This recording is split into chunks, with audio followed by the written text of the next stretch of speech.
The opinions expressed on this show do not necessarily reflect those of the Barbers Chat Network, our great partners at H&B Media, or any of our media peers. We're just five idiots who love sports and love to talk shit. If you're offended easily, then this show isn't for you. And for those of you who aren't offended easily, sit back, relax, and enjoy the show. Remember, it's only entertainment.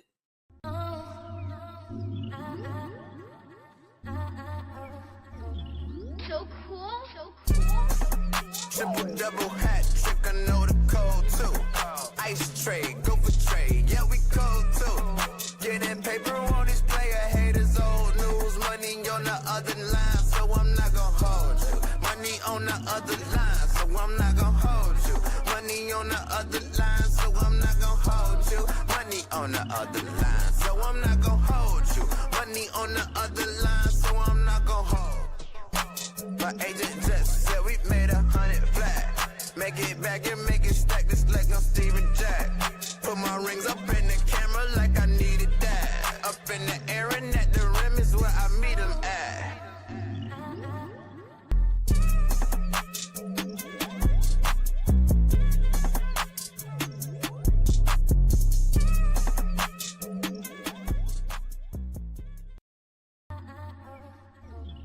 So cool. Triple double hat trick, I know the code too. Ice trade, go for trade, yeah we cold too. Getting paper on display, haters old news. Money on the other line, so I'm not gonna hold you. Money on the other line, so I'm not gonna hold you. Money on the other line, so I'm not gonna hold you. Money on the other line, so I'm not gonna. What's going on, ladies and gentlemen? Welcome back to another edition of I'm Not Gonna Hold You. It is the last day of February, last day of Black History Month, man. Friday, February 28th, 2025. I am your host, Scott Lewis. And of course, you can follow me on all social media platforms at Barb Chair Scott. You can follow the Barbers Chair Networks at Barb Chair Co. on all social media platforms. And you can follow I'm Not Gonna Hold You new Instagram account at INGHY Show on Instagram. Literally just started that today. So go on there, follow that Instagram page. Once again, that is at INGHY Show. And of course, follow our partners, H&B Media, at H&B Media TV on Twitter, and at H&B Media on Instagram, man. Of course, while you're there, man, you might as well subscribe to the Patreon, man, patreon.com/Barbers Chat Network. If you're listening to the audio version, the podcast version of this, man, the link is back in the description box. And if you are watching this on YouTube, anything with a screen, take your phone right up to the screen and it will take you to the link where you can subscribe to any of the 4 tiers. And if you subscribe to the $10 holiday, is the Barber's Chair All Access feed, you get 25% off your first order on the Barber's Chair Network merchandise store. We got some new shit dropping on there very, very soon, like within the next 2 weeks. So get up with that, man. We've got a nice show for y'all today. We got the homies from the 108 joining later on in the local hour. We're going to talk a little bit of White Sox baseball, and we're also going to talk a little Bears for them, man. Courtney's not here today. She's on PTO. Dante, of course, like I said, Dante's still on the trading block. We are listening for offers for Dante if you want to get in on this sports media trade deadline. We're looking for cash considerations and future picks for Dante, since he allegedly doesn't like coming to work anymore. But anyway, I've got my co-host for the day, well, one for the hour, but we've got the one and only JR Bang. You can follow him at JR Bang on all social media platforms. And we've got fresh back on American soil, Mr. Rapper Extraordinaire himself, Pavy. You can follow him at Pavy World on all social media platforms. Visit pavverbs.com. How are y'all feeling this weekend?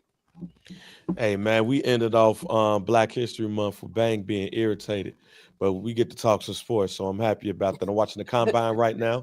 The cornerbacks out here trying to catch passes and shit. So, yeah, man, we feeling good. Pav, I'm good, man. I'm chilling. I can't complain, man. I can't complain. I'm good. New music coming out next week, by the way. New music coming out next week. If you haven't streamed the current music that's out, you need to go ahead and do that. The Bachelor 2 coming very, very soon. How does it feel to be back in America? The shit show country we have. I'm I wasn't happy about coming back. I'm like, look. My last night, I'm sitting by the Thames River, having a glass of Sancerre, about to go hang out with two Afghanians. Afghanians. Okay, don't let Trump hear And that. I'm like, man, I don't really have to go back. Yo, I could just stay, man. But we here, whatever, we here. Especially after the day. Right, exactly. Especially after today's events at the Oval, man. Bro, but they said they kicked that man out before he could get some food, G. They said I don't believe he was kicked out. They said the catering was like they didn't even go eat yet. The catering was still outside, bro. I'm like, gee, what? Here's my theory. I don't believe he was kicked out. Because he sounded like something. He just looked like he left, and the White House to save face said he kicked that nigga out. It's like when you say I quit when you really got fired. That's what it was. Orlando Chase said Dante the Gills Arena for cash considerations. Yeah, that's a good one. I don't want nobody from that roster over here. So yeah, send cash considerations. You don't want to give Rashad McCants back? Absolutely not. Absolutely not. I did find it funny when Boogie pretty much all but called him trash to his face. Base. But are y'all boycotting today? You gonna boycott? I mean, I ain't got nothing to buy. I mean, yeah, I didn't really buy nothing. Working. Yeah, I didn't buy nothing. So, like, I mean, I guess, but like, yeah. Yeah, but I like default on boycotting. I didn't have nothing about it. Yeah. If I had something about it, it's very clear. I mean, there's nothing on Amazon Prime for me to watch. No, their selection is terrible. They got some shows. High octane voice. They got some shows. What show? Cross is pretty good. Cross is pretty good. Yeah, no idea what you're talking about. You I'm never straight on that. Well, I'm Pab. You heard of Cross, right? So. No. All right, most of the heat is not on there, but if you haven't watched this week's episode of Paradise or this week's episode of Severance, those are two of the most high anxiety inducing episodes of television I've ever watched in my life. I was yelling at my TV yesterday, "Run, bitch!" on Severance at the end of it. You'll see what I'm referencing when you go ahead and watch that. Okay, so now I can watch Severance and actually be like, "Oh shit." Yeah, I mean, it's still a slow burn. If you don't like the first season, you're not gonna like this season. But because I don't want to, while spoiling it, this last year was them trying to figure out their outside person and their inside person knowing about each other. Now it's about the white boy, one of the white boys, Mark, trying to find his wife who still works in the Severance area. So it's like yesterday's shit kind of hit the fan. Paradise was incredible. Yeah, Paradise is, yeah. Hey, Sterling K. Brown got to get all the awards. All the Emmys. That show got to get all of the Emmys and shit. That was, when I say quality thrilling television, Lioness is the only show in the last couple of months that made me like at the edge of my seat. But the acting for this was so much better. It was so much top notch. So yeah, and what's crazy is they're gonna put it on ABC. During the summer. They're gonna put it on ABC. But get ready for season 2. I did see when they was talking about the French Alps and shit. So there's other couple of joints out there.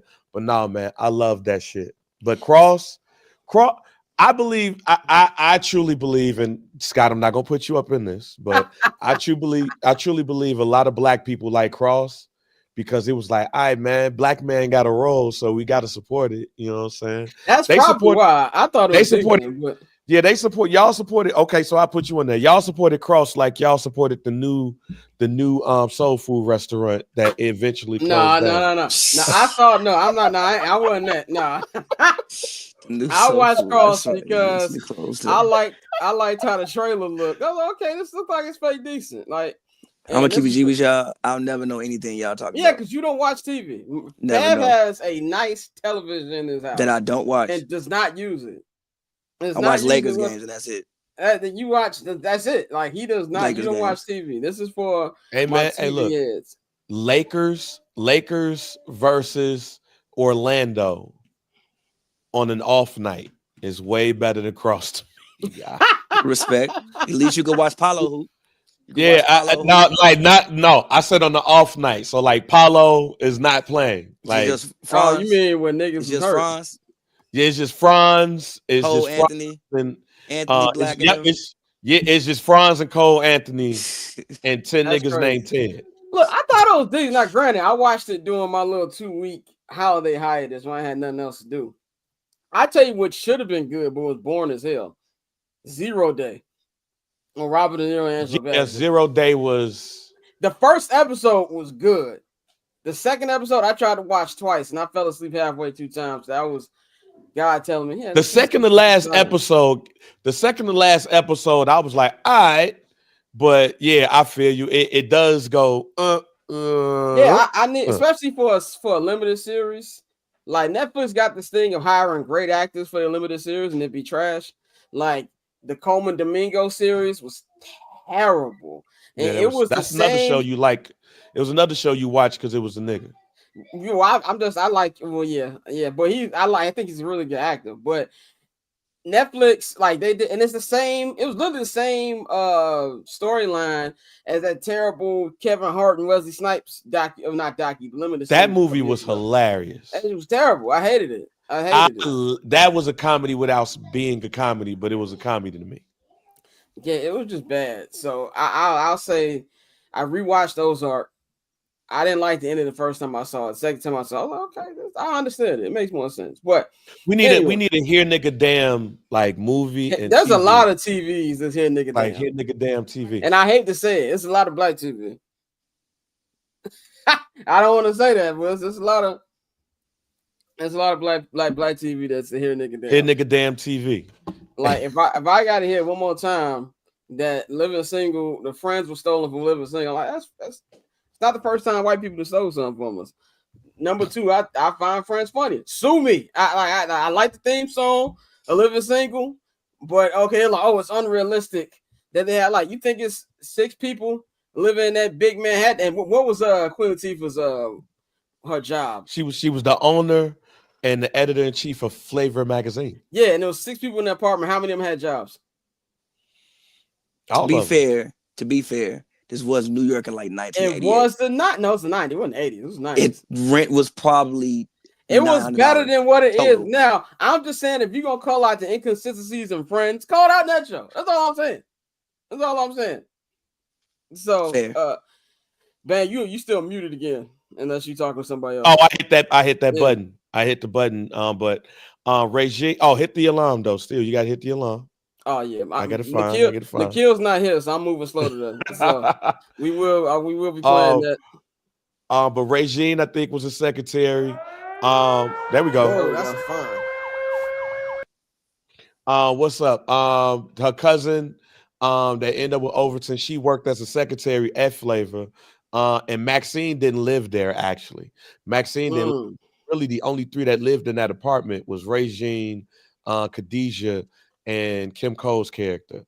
Overton and the dark skinned nigga, they lived upstairs, and Max came up there to eat. I wanted to talk about this we'll talk about this on Summer Sessions, because I want to talk about what was the top, what's your favorite TV show theme songs. So I'll add that on, even though I know Pavy don't know. What's on? I want to know what theme song does Pavy know from TV shows? The Sex and the City theme song, and the Power theme song. I knew Power was one of the 2. That's it. Big Rig Sound and the Sex and the City. Nigga, you know the Fresh Prince theme song. Oh yeah, Fresh Prince. Fresh Prince. But I wanted to start today's episode with something that I was ranting about on the Monday show, and I wanted to continue ranting about on Summer Sessions, but we didn't have time to do it this week because Bang had other things he had to take care of. But Jermaine Cole, was a B-Dot, so Overton's rent was free because he's maintenance.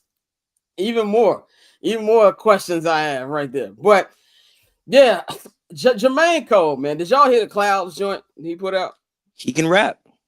Oh, that was my exact reaction. He can rap, bro. He can rap. He can really rap, bro. Enough of the high testosterone bars. I'm sorry. Enough. You sat out of this beef. I don't want to hear about I turn rappers to martyrs. I don't want to hear it. I'm done with these 2. Well, I said it was bad against the light-skinned delegation, but no, it's not because both of them niggas got white mamas, him and Drake. So no, it's not we're not taking this L. But what I'm gonna say is Freddie Gibbs is the perfect person for you to get back in the ring. Freddie Gibbs is calling you out. If you don't want it, if you didn't want to go at Kendrick and Drake because those your brothers, whatever, go at that nigga. Okay, prove to me you got something left. I'm straight. I don't want to hear Cole rap against Freddie Gibbs. I think that Cole rapping against Freddie Gibbs would. You have nothing to gain from rapping against Freddie Gibbs, bro. Yes, you like do. you don't. He's not the same caliber artist as you. You have like nothing to gain, bro. Like literally, bro. How many Freddie Gibbs songs can you name? No disrespect to Freddie Gibbs. I can name a lot. I was a big Freddie fan up to bro. recently. I'm a big Freddie fan. I get you, and I got my take after this, but I'm a big Freddie fan, so people are. But like you was saying nothing to gain. As far as him about to rap with some martyr bars. Trumpito bullet was for me. I almost threw my phone in anger. but as far as the term rap with some martyr bars, I mean, like, it's funny in retrospect because again, you didn't rap in the beef, but I do think that beef was a little bit different. Like that just wasn't a regular we rapping against each other beef. That was a little bit different. Bro, he 40 years old. He know where beef can go. No, it was only wait a minute. It was like only that, different. It was only different when Drake mentioned that man family. It could have still been respectable for Cole.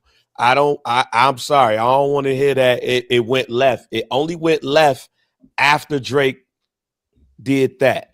If Cole ass want to tell everybody he's the best, then he got to show it. This is the equivalent of, man, I could fight. I just didn't feel like fighting that day. Exactly. I didn't want to scuff up my Jordans or some shit. No, nigga, rap. At this point, I agree with you, Pavy. He has nothing to gain with rapping against Freddie Gibbs, but that's what you get for walking away. You find yourself in no-win situations. I think we've all had a fight where it was like, I ain't had nothing to gain from this, but I still got to whoop a nigga ass. Like most fights, you ain't got nothing to gain from. Here's my problem with that thing that Pavy is saying. When you said yes, nothing to gain. So you said I agree. They're not the same caliber of artists. Obviously, he's in the top floor. I'm not gonna say Gibbs is like tier. He's an underground legend. No, Gibbs is. He's an underground legend, bro. He's more than just an underground legend, bro. He's an underground legend. You just don't listen to Gibbs. No, Gibbs is an underground legend. You doing albums with who is dude? Malab? Malab? You like no Gibbs is a underground don't mean. Oh, did you just disrespect Mad Lib, fam? Yes, he did. He's Mad Lib. He's an underground legend. He's Gibbs is an underground legend. Bro, I'm not saying he underground legend. He can go do 3,000 seat shows for the rest of his life. That was a low key diss right there. He can How? Look, what man. You mean 3,000 ain't good? He's more than an underground legend, bro. He's more than. Are we sure about that? Yes, I'm very sure. Look at the Billboard charts. He's a Grammy Grammy nominated underground Killer legend. Mike won a Grammy. Okay, Killer Mike is more than. He's more than Killer Mike's more than underground legend. All right, bro. I be forgetting that Pav is a Billboard baby. Well, if it don't come on here on Billboard, it ain't got nothing. Killer Mike not underground. Who? Killer Mike is he's a mainstream rapper to you. Yes, he's a mainstream rapper. All right, bro. What are we doing? You're a mainstream rapper. That's not how it works, bro. If you win a Grammy, you're a mainstream rapper. He's been on. Goody Mob is more mainstream than Killer Mike. Bro, remember I just told y'all I was rewatching Ozark. Killer Mike has a what's called a cameo on Ozark. He has a cameo on Billions. These are white people TV shows. He is not just. He's a mainstream artist. No, he's not a mainstream artist. But he is a he's a mainstream artist. Name me a Killer Mike record right now. I don't listen to Killer Mike. Exactly. That don't mean he's not a mainstream artist. If you can't name me a record, he's not a mainstream artist. Is Gunna a mainstream artist to you? Yes. I can't name 3 Gunna records. You lying. I swear to God, I can't. You're lying. I don't listen to that nigga. You can't name Push and P. That's the only song I can name. Push and P. Push and P. That's you can name one. You can't name the F You Mean record. I've never heard that damn. You're What's lying F You Mean to record? Yourself, G. I've never heard that. Y'all lying, bro. Y'all lying, bro. Lying. Pav, look at me. I'm not lying. I know you heard that record, G. I probably did. You said, "Can you name it?" I can't name it. Listen, I work in radio. I heard a lot of Gunna songs. That don't mean I know the name of the song. I bet if you in that radio building, you ain't hearing the Killer Mike records. Yeah, fam. Fam, as many times I've been to Atlanta to work, yes, I have. Okay. Respect. That's the thing. Like, just because you don't listen to him, Killer Mike. I also lived in Atlanta. Killer Mike He was 100% popping. mainstream. He was popping while I was living in Atlanta because of the Big Boy joint. So yes, this is I'll just say this, and then we can kind of wrap this up because I don't want to spend too much time on this. But I will say this about Cole. If I didn't first shout out to Chris, he said, "Ask." I didn't say it's gonna mainstream. I was asking him a rhetorical question, knowing the answer to that. What I'm saying is that just because you don't know somebody's songs doesn't mean they're not mainstream. The point that Pat is I can't. No, that doesn't mean that's a lot of. I can't name 5 Chaperone. I can't name one song. I can't name Chaperone. My point exactly. No, I didn't. I legit didn't hear what you said. Can you name 5 Sabrina Carpenter songs? No, but I can name Espresso. Everybody, mama can name Espresso because she's a mainstream artist, bro. I'm not saying you got to name 5 records. I'm just saying, like, bro, if it's a mainstream artist, they probably have a record you can name or that you at least heard before. That's not true all the time. That's not. At least, bro. Chaperone is one of the biggest rap. I can't name one song from her. Real quick. At least if it's in a genre that you're familiar with, like I can't name. I don't know, some rock records because I don't listen to rock music. Okay, if it's a genre that Killer Mike, nigga. If it's yes, but you listen to hip hop, bro. Like it's a genre that you're familiar with. That don't mean I know Killer Mike was on the whole world record. I'm not saying I never. Well, I can tell you one of my favorite Freddie Gibbs songs is Harold's. Yeah, I got a whole bunch of Gibbs songs I like. I can name some Gibbs songs. Okay, my point is this though. If you say that Gibbs is too far down on the totem pole for Cole, fine. But he ain't shoot the niggas at the top of the totem pole either. So where you gonna shoot at? He too low for you and they too high? Where you at then? That's my problem. He don't really have to do this, bro. He stands nothing to gain. And that's the problem. Forget the charts. He's gonna sell. He's got fans. What they call it, the coal miners, whatever. You know what they call Drake's fans, the Aubrey's Angels. What they call Kendrick's fans? There was another one I saw, K-Bots or something other. It was something else I saw that was hilarious. Coal miners, whatever. They're gonna play his music, but for hip hop, I battle him. There's a lot of stuff you can say about Gibbs. Gibbs got his butt out on the internet. There's a lot of stuff you can say, and I think lyrically, I think Cole is better. It ain't by that much. And if you're Gibbs, you look at it like, nigga, what I got to lose? I don't think the one thing matter of fact, real quick, Gibbs don't. I mean, both of them are in no-win situations. This don't make niggas look at Gibbs any better. No, it don't. Pav. If you're having a mainstream conversation after J. Cole just bowed out, you tell me what this does for Gibbs. If Gibbs go and cook Cole, it gives Gibbs a whole new audience of people who never heard of Freddie Gibbs. It's not gonna bring him a whole new audience, Pav. As somebody who works in Pav, let me stop you there. As somebody that works in radio, I can tell you right now, niggas is not gonna be like, now we got to play a Freddie Gibbs single. I know that to be true. I know that to be true. I know that to be true. They're not gonna play the record at radio, but it does give Gibbs a light that Gibbs wouldn't have on a light, because Cole is a light and movement. A light and movement are two different things. There, it's a light because it's a battle, but nobody gonna give a damn about it by the end of the day. So I'm gonna tell you what's gonna happen. Two things gonna happen, Pav. One, niggas gonna be like, oh, so now Cole want to get into a battle with somebody where he could have just went ahead and just did the whole Kendrick shit. And then somebody's gonna say, these niggas just want to be Kendrick and Drake right now. This is literally a no-win. Matter of fact, if I was anybody, this is to any rapper. Don't try to battle nobody. Leave that shit alone. You're not even the undercard of a Floyd Mayweather fight right now.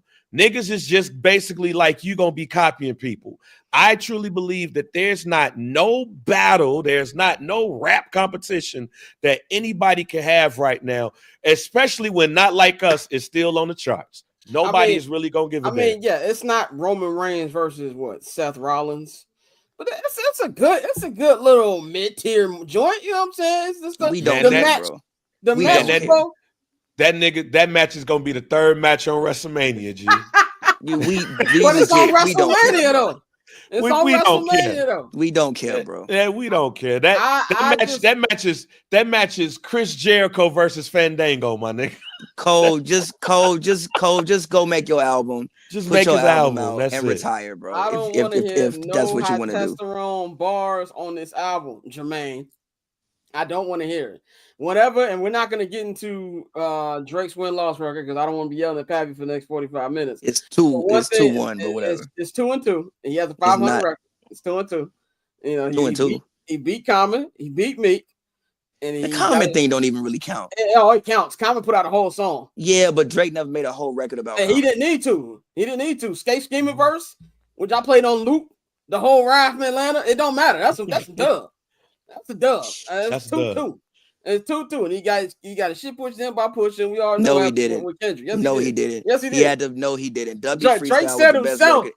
I don't care what Drake said.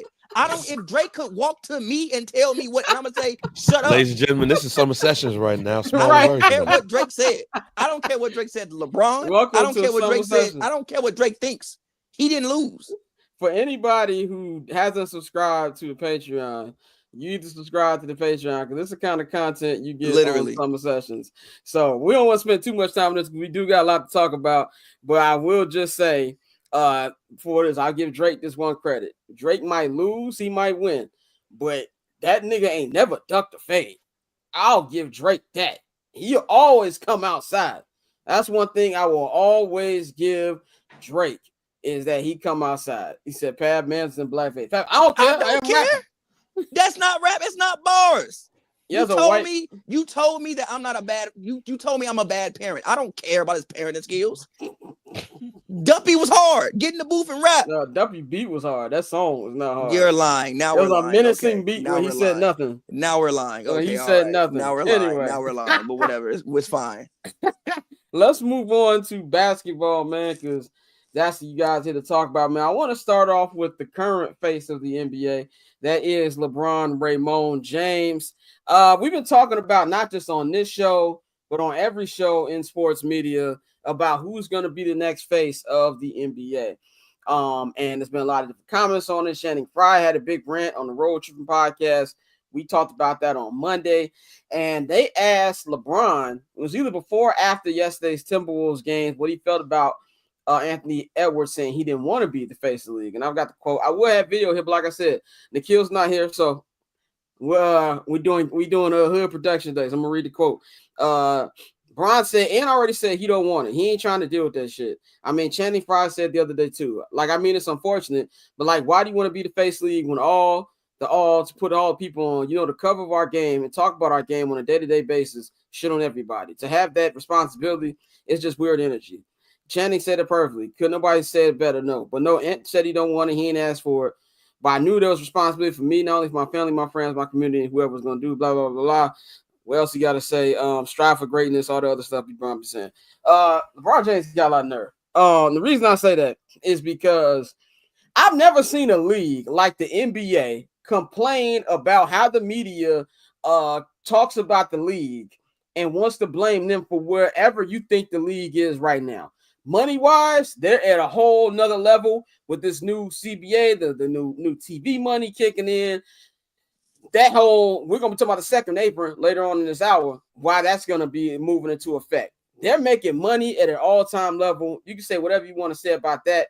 Ratings down, interest, whatever. You don't see other leagues blame the media for this. Is there a little more of the NBA? For sure, because it's more of a player-driven league. Unless you're a football diehard, you're not going to know if, I'm not going to say Tom Brady because he's very noticeable. CJ Stroud walking down the street. The average person who doesn't know football is not going to know who CJ Stroud is walking down the street. You know Jason Tatum. You know Luka Doncic. You know Ja Morant. Obviously, they're ridiculously tall human beings, so that helps. But the NBA, I feel like, is voicing too many problems with the media. Like, niggas' job is to talk about y'all and talk about where it's going. The face of the league. LeBron has crafted his career in such a way and put it into the public that he wants to put his story out but he don't want nobody to critique his story. And that's a problem I get. I know this is super, super old, 15 years ago now, but you can't come up there and do a 75-minute show like you did with The Decision 15 years ago and say, oh, they're talking about me too much.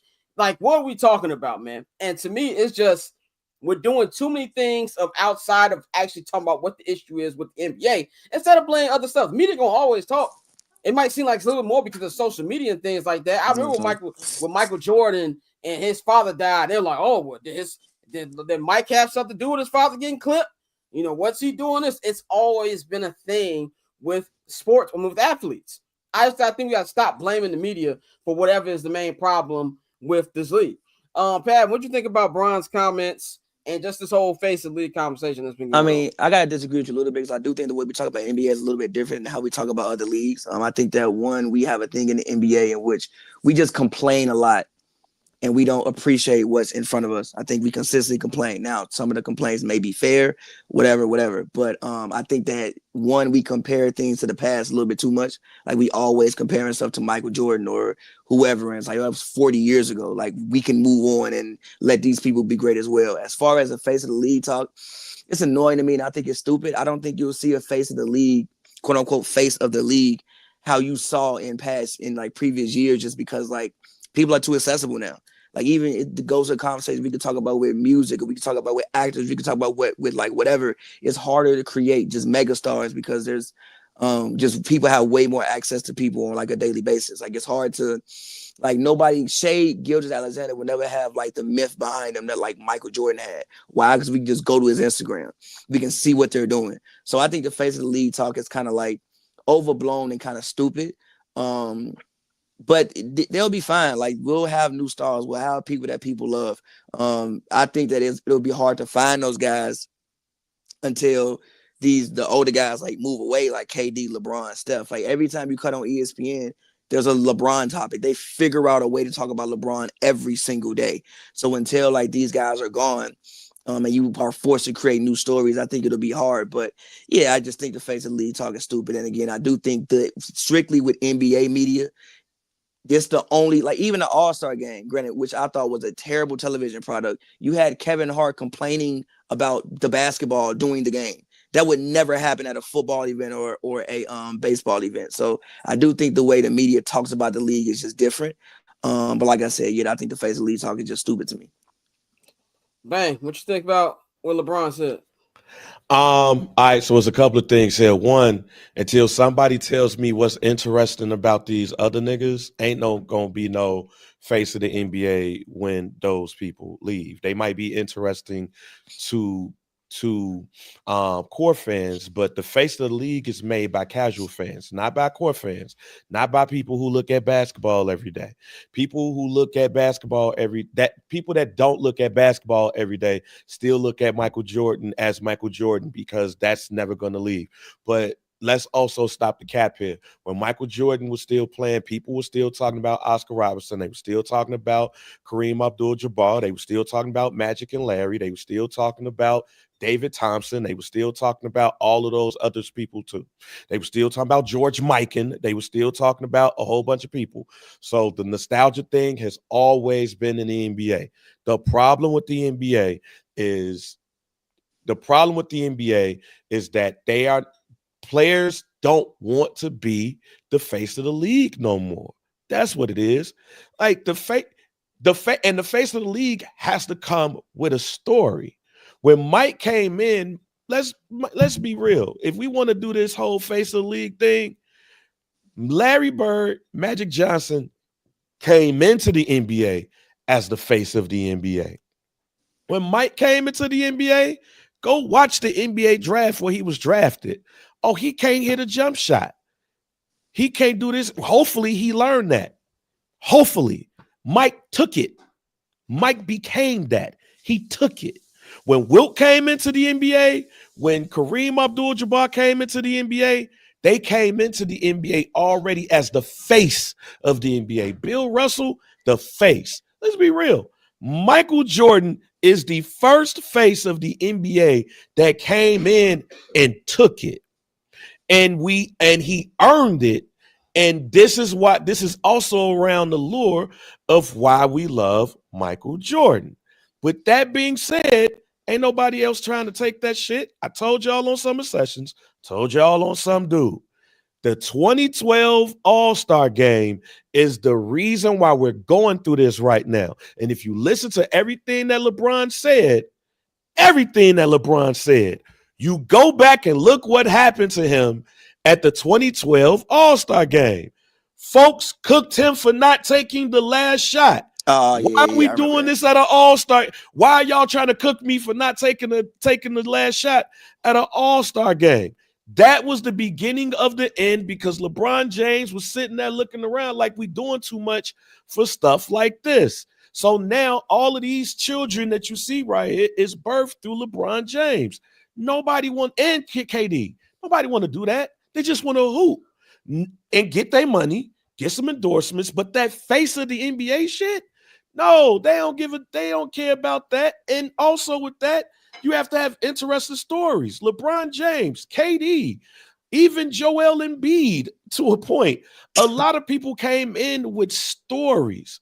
We didn't. Shea Gilgeous-Alexander was like the 15th pick that got traded in the trade for Paul George. And he just started cooking niggas. He's the best. I'm not talking about the hooping part. I'm talking about the stuff outside of that. That's what makes you the face of the NBA. Not necessarily that you can hoop. It's the story behind that. And you know who created that? The NBA did. The NBA did. The NBA has always been king at being able to do that. They can't do that right now. And players don't give a damn. That's why there's no face. I think also that has to do with I know NBA Twitter gets tired when we bring this nigga's name up, but it also goes with what David Stern does. David Stern was good on, I think all three of us said this before on Summer Session, the storytelling aspect of when it comes to it. And I think MLB is having a little problem with that as well. I think Adam Silver is a really good businessman, obviously, because of the deals he's been negotiating for the NBA. The money has been incredible. These players are going to be making the most money they've ever seen in their lives. But from a story perspective, like it's kind of like what Bang said. My only issue with LeBron's comments is don't act like you ain't got nothing to do with this. Like that's the issue. He's like that. I don't know if you've seen that GIF of the dude. I don't know what TV show it's from, but he's like, "We're trying to find who did this," and it was him.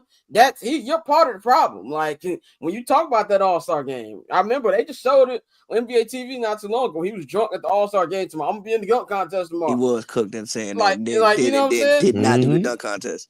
Like you're part of it. Like I understand why he would say, "Oh, if anybody knows what the negative side of being a face of the NBA is like, I would know that." I get that part, and I understand what Andy's saying. But like I said on Monday, I don't think the niggas got a choice. When you're the face, it's automatically the fans decide who's going to be the face. I think what we struggle as Americans is that we don't want to accept that the next face of the NBA ain't finna be from America 9 times out of 10. No, that's why I think we want Ant to be it so bad. First of all, that too. First of all, Ant's not good enough to be the first in the NBA. Number one, which is the thing that we have. No, he's not. No, Ant is probably will be a Hall of Famer. He's not face of the NBA good. Like, so stop. Number one, and also I like Wemby is a guy who I think like if you could do a face of the league, he's a handsome guy. He speaks English well. I think he's and like he says all the right things. Like if there was gonna be a face, I think even Ant said it's Wemby. I think it would be Wemby. It can't be Jokic because Jokic doesn't care enough. He also don't speak English good enough. You can barely even understand what he's saying half the time. But a guy like Wemby could be the face of the league if you just must have a face of the league. Look, man, I want to ask this question to y'all and the audience. Do niggas really understand that the face of the NBA ain't got nothing to do with just hooping? Yeah, exactly. But that's why I've always said we throw the word superstar out there way too much. The face of, when you say face of the NBA, that don't just mean you good on the court. Yes, it has everything to do with charisma, along with talent, charisma, stage presence, being out in the forefront. Do I think Wemby is about to be out doing the tonight the late night TV show run? He might. Yeah, he might. He might. Wait a minute. Chess in the park. Wait a minute. Until that happens, though, because that shit starts rookie year. That shit don't start 3 years down the line. Nigga, once niggas found out who Mike was on the Tonight Show. Mike was on Dave Letterman's show. Matter of fact, he was on Dave Letterman's show talking about you bring the up a night. great point. Kobe was on late night shows. Kobe was on the late night show. He was on Moesha, nigga. Like, face of the NBA, it's not just about ball. And that starts day one. Shaq Magic. Day one. Shaq platinum albums and shit. Day one. If we want to just have a hooping conversation, let's have a hooping conversation about who's just going to be the best NBA player throughout the rest of the after this is done. But the face of the NBA ain't got shit to do with hooping, ladies and gentlemen. The way people talking about it. It has everything to do with the entertainment part of basketball. Allen Iverson, face of the NBA. He was the face of the fucking culture after Mike left. After Mike left, he was the face of the culture. Whether we want to like it, he was the face of the culture. That's why when people have conversations about influence and Allen, and I see Mike, LeBron James, Steph, and Kobe, I say you take LeBron James off. From a hooping standpoint, LeBron James got it, but from an influence standpoint, you take that nigga off and you put Allen Iverson, because Steph changed the game. Kobe, face. Mike, face. Ivo, face. Hooping, remove Ivo and put LeBron James in. Okay, if you just talking about influence, because I thought if you talking about influence on the court, I'm talking about influence. When you talk influence, when you talk face, it is not just what you do on the court. That's why, look, Jason Tatum can hoop his ass off, but that nigga is the most uninteresting light-skinned nigga I met in my life. Colin Coward said. What is hilarious. Oh, yeah, about the close your eyes shit. Bruh, I nothing. was crying. You think of nothing. It's 10 times funnier when I actually closed my eyes and did it. And he said, you think of Magic, you think about that smile. You think about Magic, you think about Michael, you think about that grin. Think about LeBron, you think of the chalk toss. He said, Jason Tatum, what do you think about? His son. I tweeted that niggas like Deuce. Niggas like them good ruffles he got. Deuce. That's the issue. Like, yeah, he can hope, but like, all right, like I really feel we talking about hit nigga dams. Being facing the NBA right now, the next it's a hit nigga damn award. And I'm gonna tell you what's gonna be worse about this too. Oh boy, LA 2028. When we get cooked. Oh my God, bro. Oh my God, bro. We'll be coming for it. We get cooked. Yeah, we're not winning, bro. We're not winning, nigga. Not we are winning, that bro. shit's. We're not winning, bro. Nigga, Cooper Flag and Anthony Davis is not leading us to a gold medal in 2028. We're getting cooked. We might not even medal. Bro, if France gets any guard with any type of capability, we're not winning, bro. Who would be our team? It would be Ja Morant. Anthony was probably Cooper Flag. Jason Tatum. I don't know if Zion gonna make it. Jason Tatum. Let's like assume Cooper Flag. They gonna find a way to get Jaylen Brown on there. They gonna make him. They need him. They better call him and apologize. Right. They need him. Cooked. Bro, yeah, like it's gonna be bad. Canada. Trey Young might make the team. Shout out Trey Young, but Trey Young might make the team. Nigga, hey, France gold, Canada silver. We might get bronze. Germany might beat us. right. Germany might beat us, bro. Like, bro, it's Luka gonna be dark. will be dead in his prime by then. It's gonna be dark, bro. It's gonna be very dark in 2028, bro. Luka will be dead in his prime right now. And if people are projecting what could happen with him and LeBron James, how LeBron James will give him the tools and shit, he will be dead in his prime. Bro. JJ Redick gonna be coach of Team USA. We are getting Ain't Kyrie trying to play for Aussie? Australia, yeah. We're gonna be six. Bro. I'm trying to tell you, bro. We might not get out the group stage. It's gonna be dark, bro. In LA. And you know what's going to happen? Oh, these niggas lost to LA. Fuck the NBA. Watch. Yeah. It's gonna be interesting Adam going Silver. forward, Hey, man. Adam Silver better get it. Hey, this is not a hot take. Adam Silver better get this shit together right now. He better tell Grant Hill, hey, put together the Zoom meeting. We got to talk. We gotta Because put I'm them niggas telling together now. you talking about a face of the NBA conversation right now, nigga, 3 years from now, when we get cooked by niggas who out here drinking tea and playing chess in New York City, nigga, the casual fan is gonna be like, get the fuck out of here. Why? Yeah, that would be NBA stinks like the top of it, bro. Like niggas would lose it over that. Let's move on to somebody who did play on the Team USA team this year. That is Joel Embiid. Joel Embiid, the Sixers put out a press release this afternoon. They said after sitting down with doctors and reviewing what next steps should be, he is going to be out for the rest of the regular season, which means he's out of the rest of the season because them niggas will not be making a play-in. And that means no more Joel Embiid. I don't have too much to say about this. I just want to say, nigga, retire. Look, I think Joel is when healthy, is a great player, but all jokes aside, I just don't know what more he can give. Like his entire career, he's been hurt. Even the 2 MVP caliber years he had, he's been hurt. All the jokes we throw at Anthony Davis should be thrown at this nigga. Like, that's exactly what it should be. And I think if you're the Sixers, any potential you had over these last couple years has been held back by him.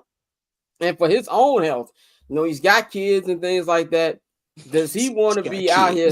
I'm dead. It sounds like I'm being funny, but I'm dead serious. How many knee surgeries has he had? And he's not even. And it's been more than 2. It's been more than 2, bro. Knee. I think it's 2. Foot has been like 3 or 4. But I think he had back surgery, knee surgery, foot surgery. Whatever. He in his 20s. He's not even 30. And you done had all these surgeries, and like, nigga, what's your body gonna be like when you get 40? He did towards meniscus, yeah. It's gonna be hard for you to walk.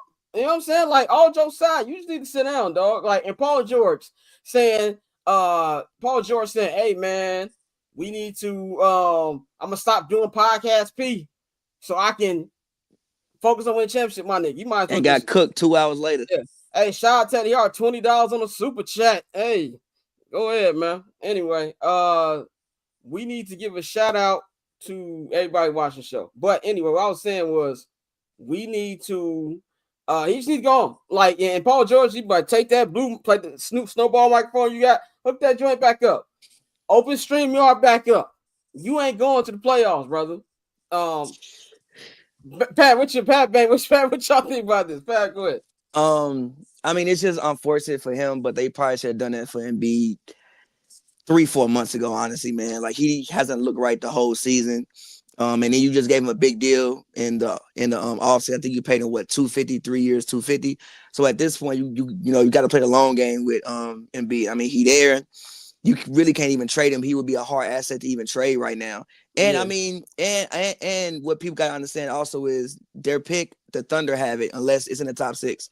Yeah. So even when they were losing games, I'm like, yo, it would behoove you to lose more. So the Thunder don't end up with like the 8th pick in the draft and you get nothing. Like, at least now you like, all right, whatever, we sit our guys down. It's just been a rough season. Obviously, McCain got hurt. PG got hurt in preseason. He ain't really been right. Embiid ain't been right. So sit those guys down, get healthy. Eric Gordon is about to be out for 3 months because he just had like a wrist surgery or something of that nature. So it's just been a rough season. It behoove you to sit down, get everybody right. And I mean, for Embiid, I mean, did you see the thing that they said he might have to do? They said they might have to break his hip bone. What? They said they might have to break that man's hip bone to structure something else, brother. Do you understand that when an old person breaks their hip, it might be over with? Whoa. I thought this was just a regular knee injury. Oh, nigga. No, bro. They said to do something, they might have to like break his hip bone to make something structured with something. They like going real quick. By procedures. The way, we will answer the super chat question in just 1 minute. Go ahead. Yeah, they're like weighing different procedures. So like, it seems like this is a very serious thing. Just sit down, bro. Get healthy. It's a thing where like, bro, we may not even see that man next year. this may be a thing. Next time we see Embiid, it may be 2026. So, just for him, I hope the man can, go get right. And, I think it's just an unfortunate situation for Philly. He probably shouldn't have played in the Olympics this summer, but he did. And yeah, man, I just hope the man can just somehow get right and like at least get back to playing basketball the way he was before. Yeah, I want to get to the super chat question. Shout out to Teddy. Wait a Hart. minute, hold on. I just got to say this. Yeah, go ahead. And shout out to Teddy Hart. I know it ain't the wrestler Teddy Hart, but shouts out to Teddy Hart. So you mean to tell me that Joel Embiid risked his life for the last gold medal we gonna win? He did. Yeah, he did. He did. Hey man, sound like a patriot to me. Sound like a patriot to me, man. Like Thank you. America first, goddamn. America first. America first, goddamn it. Oh, you man. know, you know. Guys, ask the question. All right. Shout out to our very first super chat, man. Shout out to Teddy Hart, donated $20. He said, in the offseason, if two NBA free agents, free from CBA rules, held a prize fight style 1-versus-1 event, which y'all buy the pay-per-view, they earn more money in one night than the whole season, i.e. Kyrie and Harden could do it, cash in, then sign an NBA deal out. Let me answer this as the old head. Let me answer this. Good. That shit would never happen. You want to know why? I think it was the 1994, after the 1994 playoffs. I'm just showing my age right here. Orlando, shut the fuck up. After the night, I think it was the night. What was the year that Orlando got swept by Houston? 95. 1995. They got Hakeem Olajuwon and Shaq together, and they were supposed to do a pay-per-view one-on-one match. And I think it was Shaq that was like, I think I tweaked my ankle. I'll just say it like this. NBA players are not trying to play one-on-one in front of cameras. The ladies will because they need that money. But the niggas, nah, fam. We do that one-on-one shit in practice. If y'all film it, have it as some B-roll footage, that's cool. But they ain't trying to do that shit, especially these kids right now. Again, niggas just want to go play 5-on-5 and then go fuck an Instagram model. That's all they want to do. I agree with that, but for debate purposes, yes, I would watch. Yeah, and you know who I would watch it. Hey man, Kyrie cooking a lot of niggas. Yeah, a lot of niggas. Yeah, but he gonna have to guard somebody though. I mean, yeah, that's true, but they gonna have a harder time guarding him. They gonna have a much harder. Kyrie's game is built off like a one-on-one type thing. That's why I think. I'm trying to think what would be the best matchup. I like to see KD versus Tatum. Oh yeah, KD versus Tatum. KD versus Tatum. I gotta see that, and you're right, man. It never happened because these niggas have egos, and they would never allow themselves to lose, and that's kind of why I feel like the same reason people don't want to be in a dunk contest with social media now. Can you imagine the memes that come from that, bro? Jason Tatum just got crossed the hell the other night, and I've seen that all on my Twitter feed. And they didn't even make, and bro didn't even make the shot. Like he didn't make the shot. G. He went to the bucket, passed the ball, and then dude got fouled. That's the worst part. That's losing the worst recipes. Part.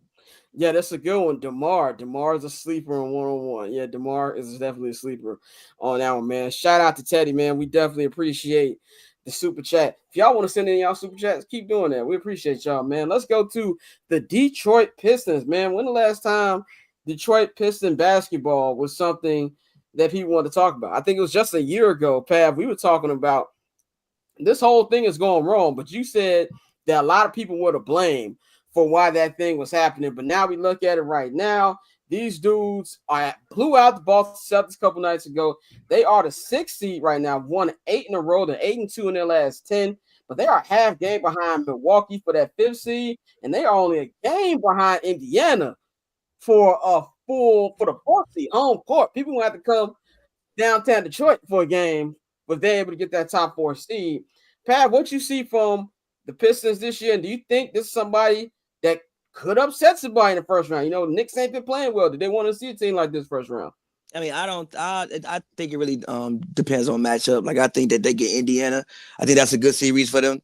But I don't know about upsetting somebody, but I do think number one, even last year I said the Pistons were too good. They had too much talent on the roster to lose 26 straight games, bro. Like that's not that this team isn't that Bobcats team from the lockout season. Like they had talent on the roster, and see what they did. They went out, they added veterans. Malik Beasley is probably having the best season of his career. Tobias Harris, I know he had his troubles in Philly, but Tobias is a good player. He just shouldn't have been getting paid what he was getting paid, but that don't mean the man can't play basketball. You bring in Tim Hardaway, you bring in Dennis Schroeder at the trade deadline, especially when Ivy gets hurt, to give Cade, some more support. So I mean, look, they have, and the coach, JB Bickerstaff, he should probably get some votes for coach of the year this season. So shout out him. And again, I just want to, Cade's been playing great. They have a superstar there. Like I remember on draft day, I said I would have picked Jalen Green over Cade Cunningham, so I would have been fired. But yeah, man, as far as them upsetting somebody, I'm not sure they gonna upset somebody. But I mean, for the Pistons, bro, like I looked yesterday, bro, the Pistons ain't won. They'll probably win 45 games. They ain't won 45 games since I was in high school, bro. Yeah. So just for the city of Detroit, I think it's great for them. And yeah, man, I'm just happy for the Pistons. Detroit having a good sports year, nigga. For sure. Lions had a good season, even though it didn't end the way they wanted to end. The fucking Tigers made the playoffs last year. They're having a lot of good things going on in downtown Detroit. Bang, any Pistons comments before we move on? Nobody gives a fuck about the Detroit Pistons. You're just gonna take the Lions Detroit over Pistons. To the Pistons? Yeah, nah, man. I actually like this. For what it's worth. Even though the Bulls and Detroit have had their feud, I've always messed with Detroit Pistons basketball. I think part of this whole face conversation too, and not saying Cade Cunningham could be the face of the NBA, not saying that. I just think the NBA is better when certain teams are good. They're good when the Bulls, the Lakers, the Celtics, gonna be a while for that, and the Detroit Pistons are go good. To hell, pal. So, I mean, I like wrong, but go to hell. And it also shows how coaching works, man. Because the Bickerstaff family be getting fired. Yeah. They be getting hired and fired, fam. And Lil Bernie did so much of a good job with the Cavs, but they ushered his ass out and everything, sent them to another team in the division, and it's working out. So the league is good when the Detroit Pistons are winning. So I like this. Move on to the Los Angeles Lakers. Man, the Lakers have won. I think they've 6-1, 7-1 since Luka got. I think it's 7-2. Yeah, 7-2. Got our guy Jay Hood in the chase. Said no love for Detroit. Bang, BMF coming for you. Well, though, I'm not gonna lie. When the last time Meech been to Detroit? I'm not. I think I've been to Detroit more recently than Meech. But yeah, I don't care. Bang's like, I do not care. You niggas take y'all Coney Island. But want to get no ding dongs with a nigga? They've only lost 2 games since Luka's been there. Luka's plays, I feel like, is more hype than it has actually been good recently. Even his game against Dallas was, first half was a little iffy. He got better the second half though.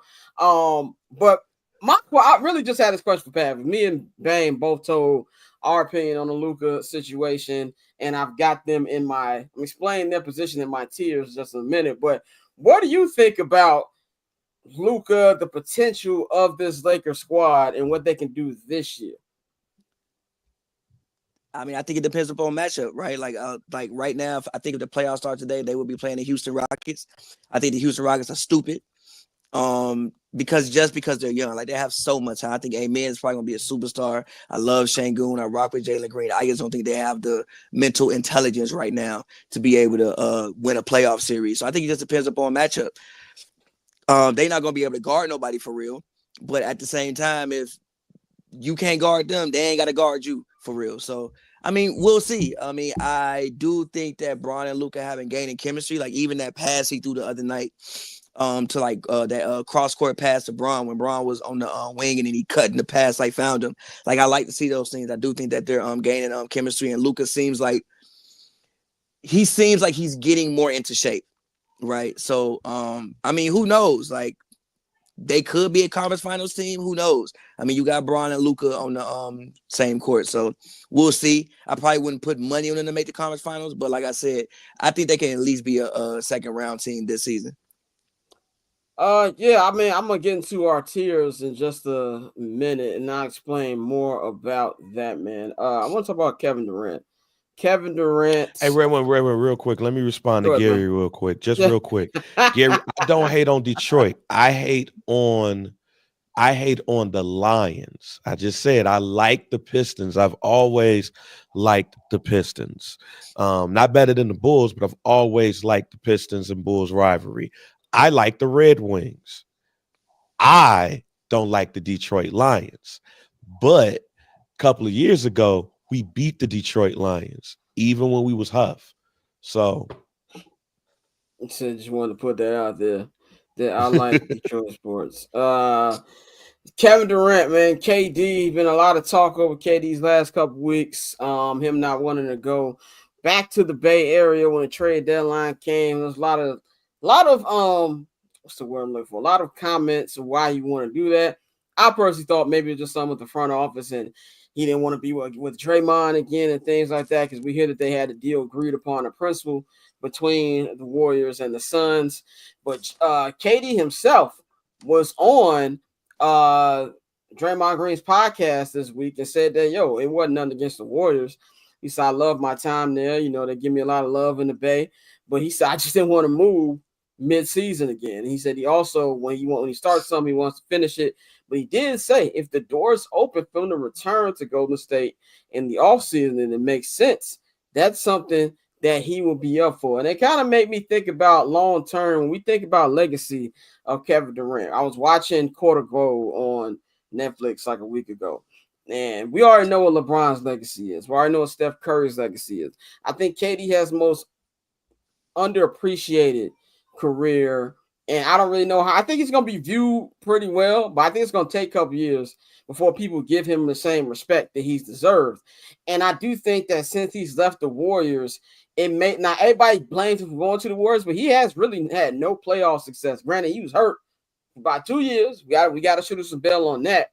But Pav, what do you think about KD's legacy? What's next for him? Because I clearly think he's out of Phoenix once the summer hits.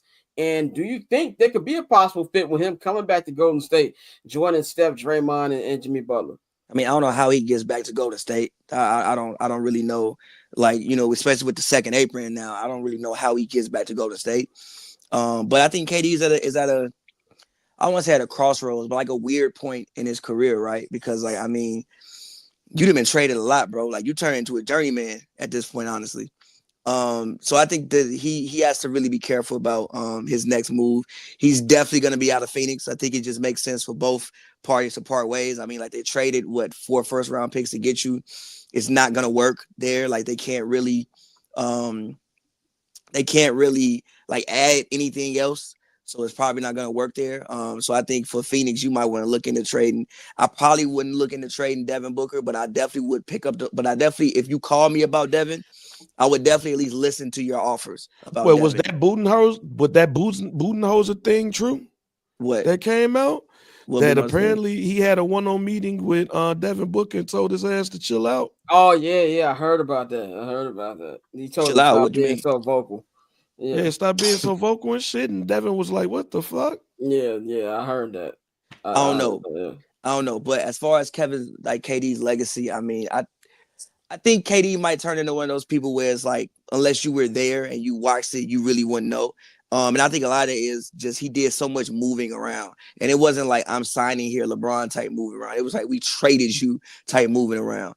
So I think his legacy may be a little bit complicated, but who knows? Because I mean, the kids love him. Like, the kids love him. I think that as much quote unquote damage Steph Curry has done in basketball, Kevin Durant's right behind him, because everybody who's 7 foot want to dribble now because of what they've seen from KD. So the kids love him. Like, his legacy on the game obviously will be here forever. But yeah, he's definitely out of Phoenix this offseason. I would enjoy seeing him somewhere like Memphis. Me personally, selfishly, I think him in Memphis would be would be dope for that team. I think they could really do something with him there. But we'll see. There's been rumors of him possibly going to Dallas during the offseason as well. I mean, how he gonna get there though? Niggas can figure something out. I don't know, but maybe because Kyrie has an opt out, maybe Kyrie opts out. They reframe his contract. There's other things that we go. And speak. That's actually when I'm gonna go to Bang. I forgot. Bang, what's your take, KD? And then we gonna talk about this second April. Hey man, KD is just about to turn into the ultimate mercenary in his career. I don't even think it's ring chasing at this point. Right? KD is closer to Vince Carter keeping his career alive than the ring chasing nigga. I'm not saying that he's the talent. I'm talking about how Vince Carter was just continuing to hoop just to hoop. It probably could have went to a contender, but he just didn't. He went to a team where he felt like he was gonna fit at. Yeah, that's KD at this point. That nigga just want to hoop and go where he feels comfortable to hoop. Could that be Golden State? It could. But then the only reason why I don't think it's gonna be Golden State is because Jimmy just re-upped his deal, Draymond there, Steph there. So imagine if he do this again. He's gonna do this with another. Yeah, that's what I'm saying. I'm not talking about the wash part about it. It's just he didn't go chase a ring. Like KD would fuck around and go to like Memphis, just be like, I want to hoop with Ja. And sign a 1-year deal and then go to Dallas the next year because I want to hoop with AD. And then the next year, sign a deal with Atlanta because I want to hoop with Trey. I want to hoop with all of the players. Like, it's just weird. I don't like it's just weird with him. But he's gonna be a hired gun. He's gonna be a hired gun. I don't even think I really don't think he's just gonna be a hired gun to just go grab a ring. I just think he's going to go to the best place he feel like he's going to be able to hoop and chill out and smoke weed. Yeah, well, it sounds like Golden State is the best place to do that. But Phoenix he just can't get there. I think they can find a way to get it done. I mean, they almost had a way. They had a way doing trade deadline until they paid Jimmy. Right, they paid Jimmy. That's true. Before we get to our next topic, Teddy, another super chat, man. Thanks for the donations. Teddy says if OKC gets bounced early, they should bring KD back home in the offseason. OKC could give the best package. They have too many youngins and picks to keep them on. That would be an amazing. We talking about stories. That's a great story. It's a great, amazing story. It's kind of LeBron-ish, but it's an amazing story. They hated him when he left OKC. He comes back to Oklahoma City. Helps them win a championship. They got more picks than they can count. That makes sense to me. I agree. I don't know if that. I think if that, I put it like this: if OKC gets another early exit, what I mean by early is they don't make the NBA Finals. I can see it. Who's that GM now? My name is. I can see the nigga. Sam Presti. Sam Presti could be like, maybe I'm putting too much on the young bucks. Let's go get KD. He can go teach Shea, J-Dub. And what's my man? Chet to how to be. He gonna teach them shit. He's gonna hoop. He gonna teach them shit. So you don't think he can be a teacher? Hell no, man. I'm about to hoop. Y'all hooping? I bet. Like no. All right, man. Let's talk about the second. I mean, they might win, but he's not gonna go there talking about some. I'm gonna show y'all how to win. Like, nah, not in that way, but he can be a vet presence. Help them in those moments where maybe they were too young. His vet presence is, I'm going to hoop.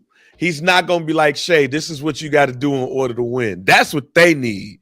They need this is what you got to do in order to win. Yeah, Cage is going to go score 25 points. Right. I'm going to show y'all how you win by giving me the ball. 25. Give me the ball. Give me the ball. Get out of my way. But at this point, after living in San Francisco, after living in Brooklyn and living in Phoenix, Arizona, this nigga want to live in Oklahoma City again? I don't know. I've been to Oklahoma City. It's 2 hours away from Dallas. Go down the weekend. You know my thoughts on Texas. Anyway, moving right along. We got to talk about the second apron, man. The second apron, which has been a big point of NBA conversations. Basically, I'm gonna put it in simplest terms for everybody out there. The second apron basically stops people from building super teams with all these different max contracts on one roster. It really helps these teams, especially like small markets, build a full roster. So we're moving to the era of more teams than superstars and this and that. Me and Bang already talked earlier this week whether or not that's good for the NBA or not. We don't really think it is, but that's how you got the Bostons, the OKCs, and Cleveland. Cleveland is a perfect example of that. But you can also see where that decision, one of the many decisions that went into trading Luka, where if Nico Harrison and that ownership there really had problems with Luka smoking hookah and drinking beer and things like that, they're like, we're not finna, mess up our situation and give you this ridiculous contract if we don't have faith in you. So my question is, who do you think is going to be the next star to be traded? There's already some smoke right now about Ja Morant possibly being getting dealt. Started up like a week ago. Started hearing from small little places, and I'm now after the Luka trade, my ears perk up on anything about that. Yeah, fact. You already saw with Minnesota, who we learned today that they were close to getting Luka before the Lakers. They sent Cat out to New York because they didn't want the two big contracts they have with Cat, Rudy Gobert, and then they're going to have to pay Anthony Edwards very, very soon. And then you got the Boston Celtics. They're very close to maybe having to pay almost $1 billion for their starting lineup that I believe that if they don't get it done this year, I don't know. They might have some decisions to make there as well. I personally don't like the second apron. I think that other owners should get their bread up if they have a problem with everybody getting stars. As in baseball, like it's kind of like people always complaining about the Dodgers spending money. I personally think I like superstar era more than teams era. But Pat, what do you think about the second apron? And who do you think could be the next young superstar who's dealt because of this? I mean, we heard the Ja smoke, so I mean, you kind of got to listen to it. And also, if you Memphis, I mean, it kind of makes sense. They win games without Ja. I also think at this point, Jaren Jackson is probably their best player. It's not. Well, I think historically, Jaren Jackson has been their best player. I think Ja, is their most exciting player. But at the same time, it still is a business. Ja does put people in the seats by doing what he does. That's a hard question to answer, yo. I don't really know. Like I'm thinking in my mind, like could Sabonis be on the move? If you Sacramento, do you want to like just tear it completely down? But they just brought in Zach LaVine, so maybe not. I don't know. Like I said, I think you gotta listen to the Ja smoke. But if anybody, honestly, yo, Giannis. Like if you look at the Bucks, yeah, like how do they get better for real? The team is old. Dame is, I think, 33, about to be 34 years old. If I'm not mistaken, he's 33, 34. If anybody was going to be dealt next, like big deal next, I would say it would probably be Giannis. I'll say this, then we go to Bang. I don't think that this person will be traded because of a second apron, but I do think that I could see Anthony Edwards request a trade before he gets his next max contract. And I really feel like Ant wants to win. I didn't like that Karl-Anthony Towns trade. And this team has been great. They deal with a lot of injuries too. Julius has been out, Rudy's been out, White Dante's been out. They've missed a lot of people in their lineup. But I could see if things continue to go the way they have been this season, that he could ask for a trade. Bang, what do you think about the second apron and anybody who could be dealt next? I don't mind the separate apron. I don't mind the second apron because really the reason why the NBA did that shit is they want that to get back to where it was in the 80s and in the 80s and mid 90s, where you had a star known player on every team. So you kind of like spread out the wealth. So I don't mind it. But it does just show how terrible GMs are when it comes to like grabbing talent and grooming talent too. But I also believe that you're kind of like still in the trying to figure out the whole super team or now team aspect. So as I said, like last year is real coaching and GM hours. So those are the people that you're going to see winning. But Giannis and Devin Booker, like we talked about Devin Booker, Giannis and Devin Booker are two superstars type players who I believe are probably going to be next to ask for it. Giannis in the situation of, hey, if this is real coaching and real team building hours, well, build this shit. Like, I don't need an extra superstar to come over here. I need my role players to be on point. I need them type of people to be on point. And that's why you see a Chris Middleton get traded for Kyle Kuzma. You get younger and less battle tested, but it's still younger and somebody that do want to win. So I like it to a point because it bring back real coaching and real GM hours, and I'm a fan of that. Going on to our next topic, man. Final topic with Pav. We're getting to the end of the season, probably like 25 games after the season. We're talking about championship contenders, who's some of the real contenders, who they're not. I'm breaking down my tiers of contenders, and I want y'all to opinion on it, how y'all are changing, things like that.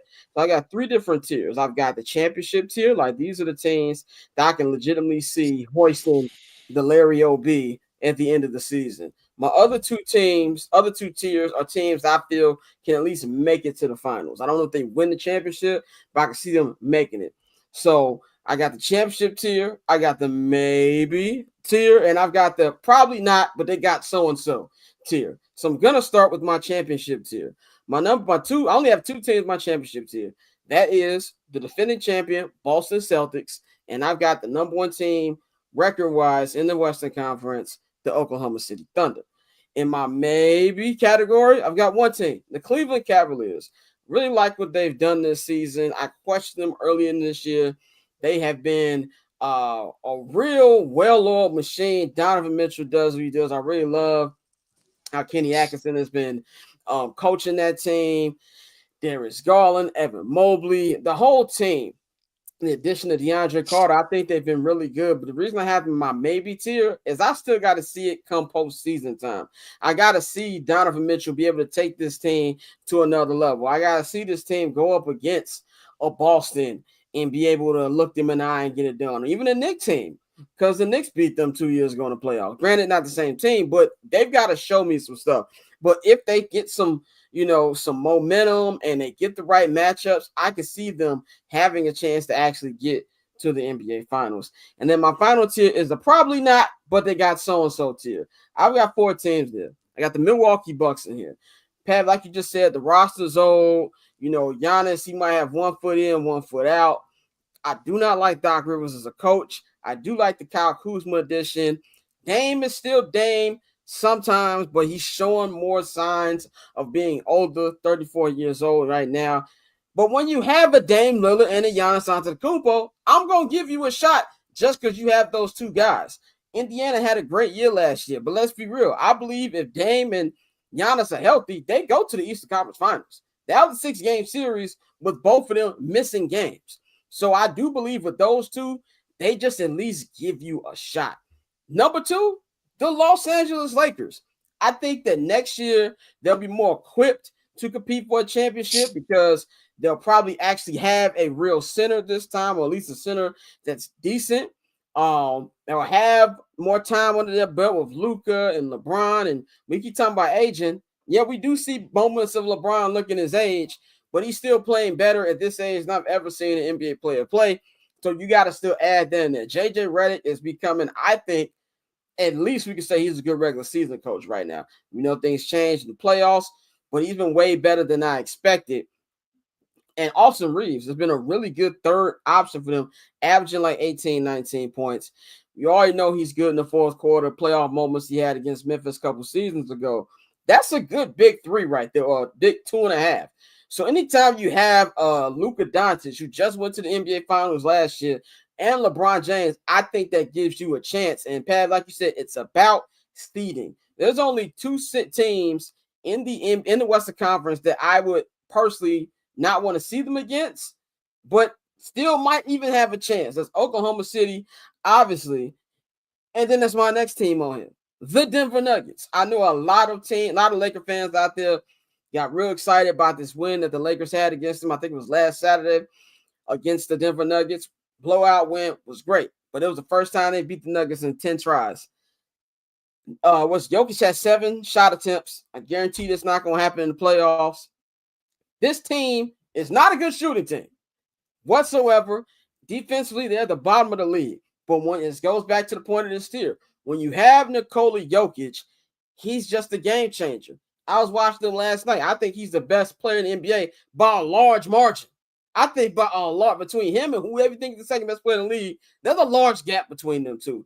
And you're going to have a hard time guarding. They had a hard time guarding him the last couple of years, with Anthony Davis, who is a amazing defensive player and can also give buckets to Jokic on the offensive side. There's nobody on that team. Jackson Hayes has been playing well. Well, you think in a 7-game series, he can do it against Jokic. I'm just not convinced. Now, granted, I don't know anybody on Denver who can stop LeBron and Luka at the same time, but I do think just because Nikola Jokic, it gives them a shot. And my final, probably not, but they got so-and-so, the Golden State Warriors. They are 7-1 in their last 8 games since Jimmy Butler has been there. Jimmy has been great. It has given Steph Curry new life. It has made Draymond Green's job easier. You've got the other bench players, Moody, Paz, I don't pronounce his whole name, Pajinski.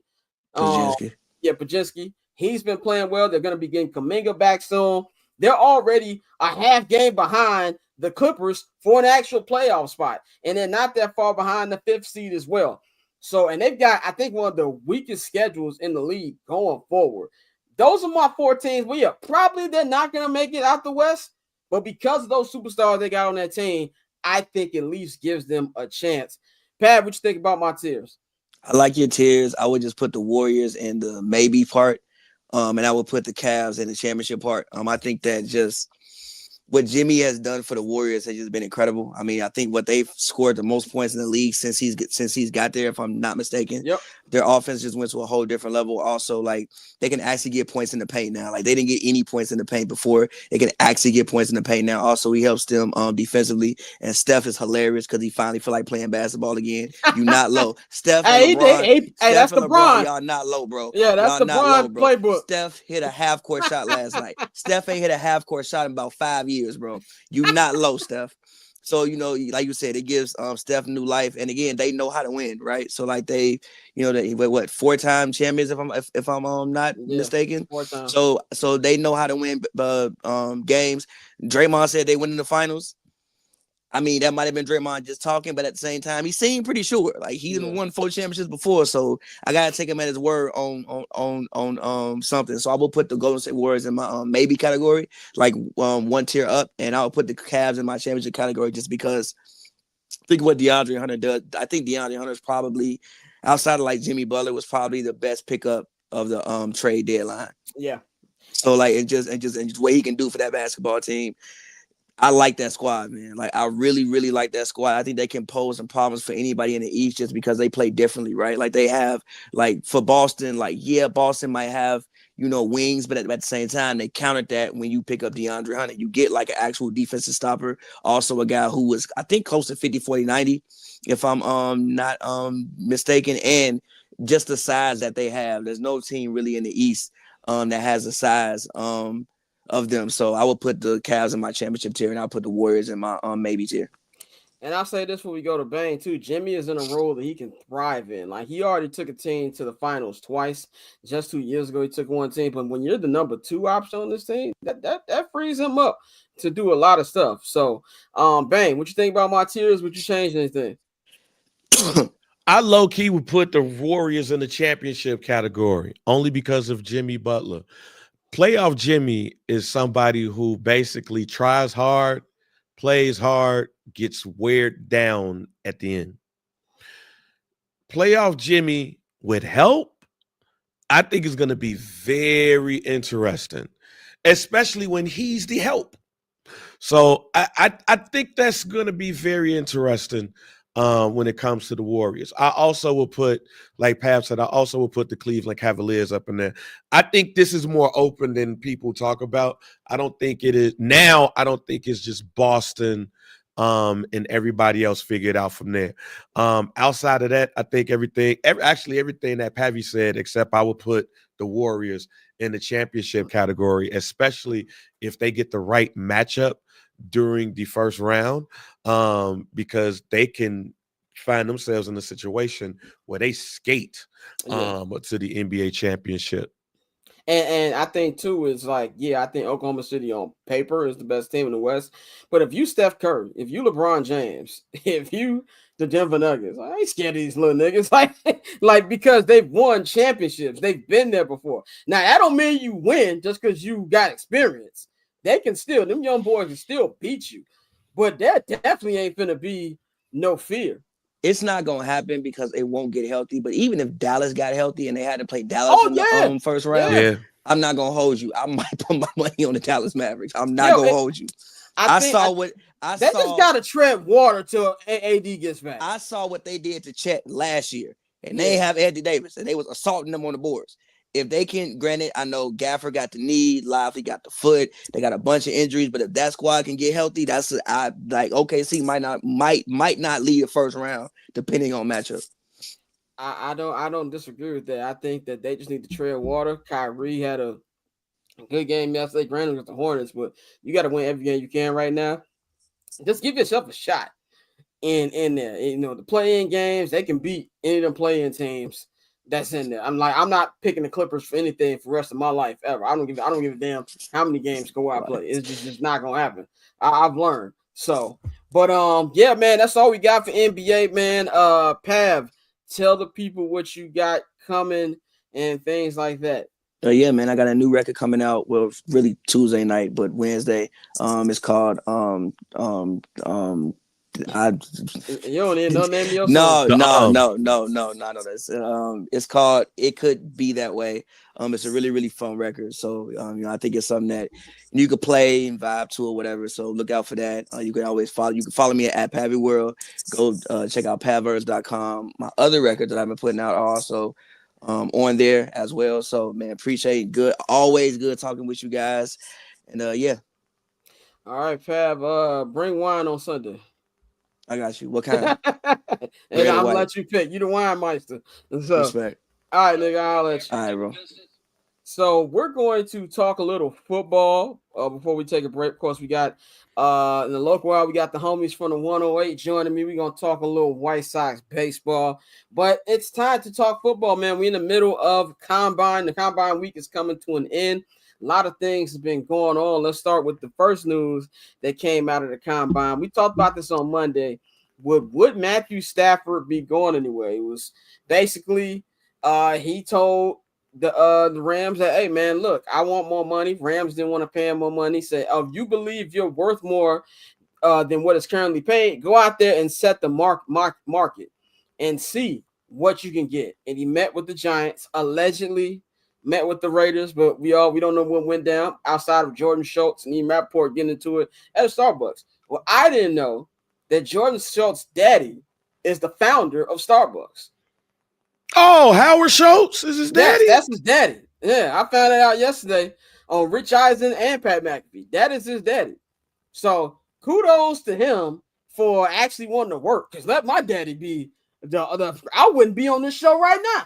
Boy, I was today years old. I would be on a boat in the south of France smoking, doing coke.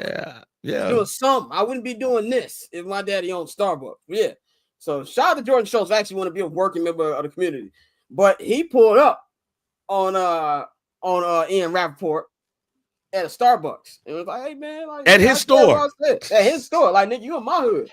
That's what Jordan Schultz said. Like, nigga, you in my hood.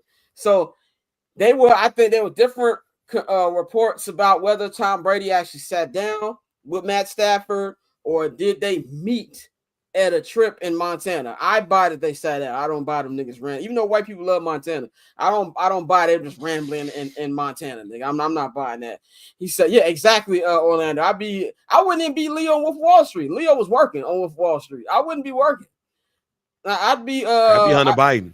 Yo, I'd be trust fund baby from Entourage, the one who was funding Medellin. That'd be me. I wouldn't be doing that. But he's going back to the Rams. They agreed to a deal that's going to be finalized over the next couple of weeks. You know, they got free agency and everything got to clear up, but they have already, the official Rams account has already tweeted that he's going to be back. We know Aaron Rodgers was flirting with maybe being able to replace Matthew Stafford in LA. But now it looks like Rodgers might be staying in New York in the same building, but just for the other team. The Giants are doing actual information on Aaron Rodgers. To me, on both fronts, I don't even know why the Rams didn't want to pay Matthew Stafford. Like, they the only team last year to actually give the Eagles some go.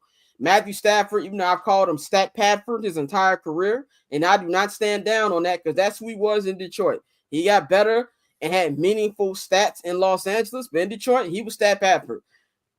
He's been excellent.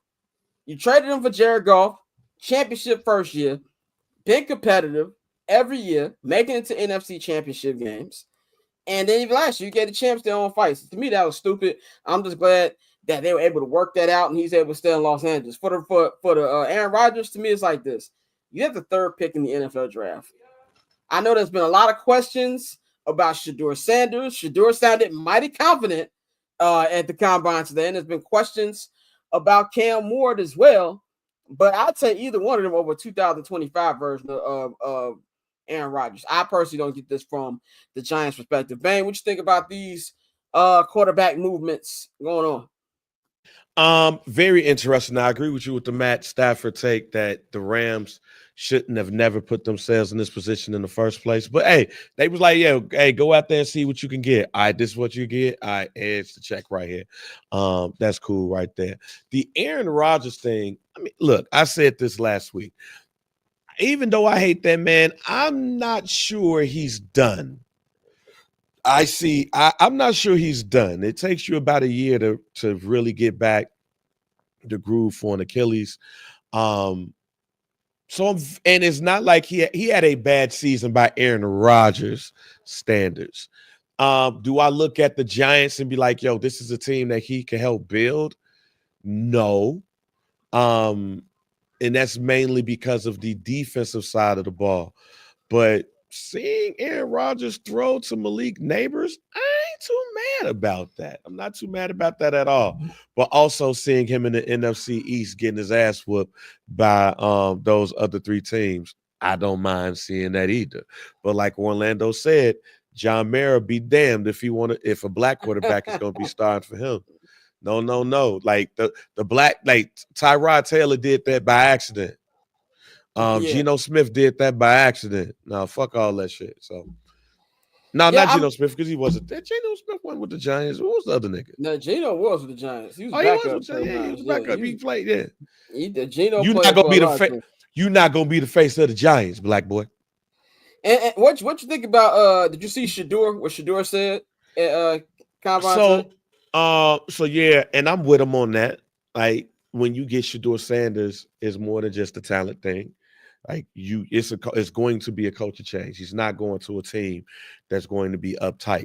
So the Giants is not a team that's going to draft him. The Browns is not a team I think that's going to draft him.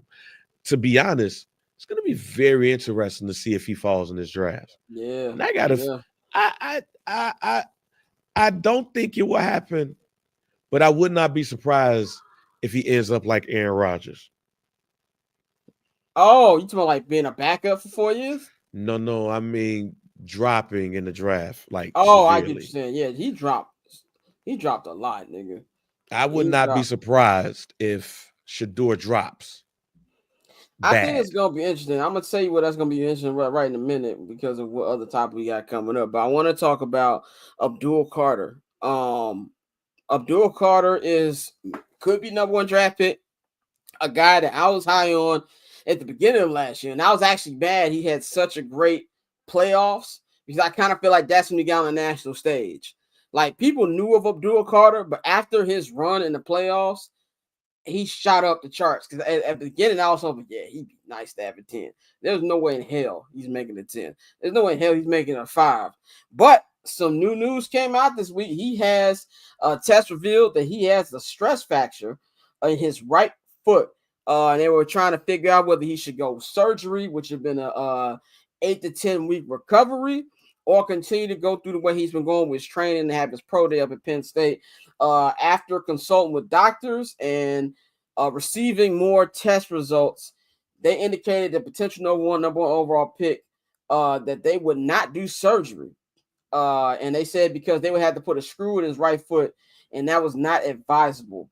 Carter did not participate in on-field drills, according to USA Today, and said that he will be continuing to prepare for his pro day, which will be March 28th at Penn State.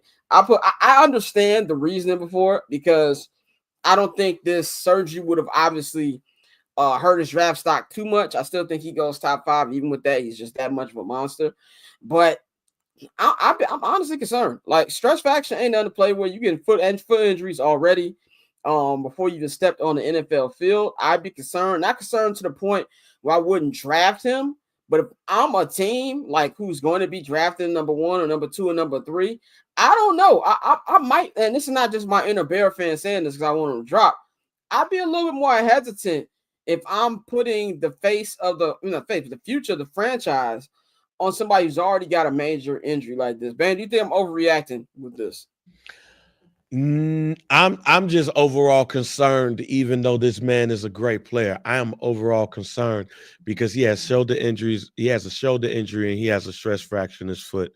And it just feels like it's a situation where you might have to break that mug and then have all of that rehealed. Is he somebody I'll take a chance on? You goddamn right, I'll take a chance on him because I think he's gonna. I mean, if it was that bad, Drew Rosenhaus would have him get surgery. But if there was an organization that was like, I don't know, I wouldn't be tripping if that was the case. I just think that with all of that, you just got to pay attention. And I hope, dude, okay, he didn't tear his shit up doing the flip and shit at the combine. But yeah, I think it's definitely something to look out for when it comes to a potential number 1 pick.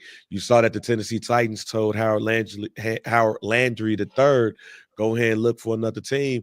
That's a clear sign that Abdul Carter is going to be the number 1 pick. Yeah. It's going to be an interesting draft. A draft that I'm glad that I already have a quarterback. And that's why I said last year, throughout all the dumb Justin Fields, Caleb Williams debates we had, you don't pass up on him. Because you bring Justin back and he sucks again, then what do you do? Everybody talking about this mysterious Hall was driving me up. I wanted to jump off a building because of that conversation. And you're seeing why I didn't want to have that conversation. I mean, low key, the Hall could have been because of this quarterback draft. Like, you ain't gonna get one this year, my nigga. Like, and yeah, but who's coming next year? Arch ain't coming next year. Exactly. So yeah, you stuck for the. Yeah, that's what I'm saying. Yeah, that's what I say. You stuck for the next 2 years. So if you were smart, you probably would have told the Bears, you can have anything and everything you want. Go sign you a free agent. Even the free agency class is not necessarily. But hey, man, Jackson Dart is going to be a sleeper in some people's eyes. Somebody, Rich Eisen brought up Jackson Dart too on the show this week. Couple trade rumors going on, or is my man Lotto likes to call the draft the gossiping convention in the NFL. It's a whole bunch of I heard when you be down at the combine, from what I've been told. And we've already been seeing a lot of these draft potential trades that could happen. A lot of silent free agent deals be getting done during the combine. We're gonna get into the Trey Smith news in the local hour, but rumors coming out that the Packers have a potential package in place involving Jair Alexander that could land them DK Metcalf. We've also got trade rumors that Deebo Samuel, who obviously the Niners are giving him permission to find another team, is deciding between where he wants to go, Washington, D.C. with the Commanders or Houston with the Texans. I put it like this. The DK trade, if DK became a Packer, my reaction is, I don't know if you've seen this video with this dude was being shown something by this news anchor. He said, yeah, I'm a little concerned, but I packed that thing too. That's how I feel if the Packers got DK Metcalf. Like, yes, it's a little concerning, but I like our wide receiver room. And if Ben Johnson is the offensive guru that we expect and hope he is, I'm not losing sleep at night because the mid king himself, Jordan Love, got him. I'm just not. DK is a great wide receiver, and when there's smoke, there's fire. the Packers have been in a lot of conversations the last couple of years to trade for high impact players, and something always happens at the end for them not to get them. So I think we need to wait and see till it actually goes down. But it wouldn't surprise me if this goes down. Debo with either DC or Houston.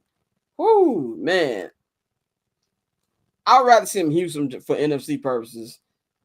Take your ass to the AFC. But I think he would fit perfectly with the Washington Commanders. It'd be a perfect fit.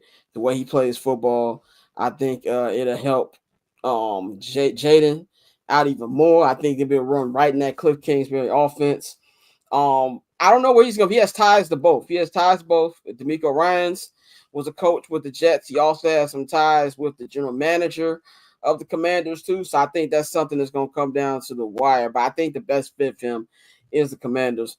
Ben, what do you think about these two potential wide receiver trades? All right, first of all, it's definitely the Kiki convention at the combine. Shouts out. Also, it's the damn you look like this, because shouts out to one of my employees there out at the combine right now. And I won't tell you the people he named, but he was like, damn, they look kind of rough in person. They look kind of rough in person. I got a text from somebody who I won't put their business out there, but they told me somebody who I ran into the Super Bowl, like, nah, the combine where it's at.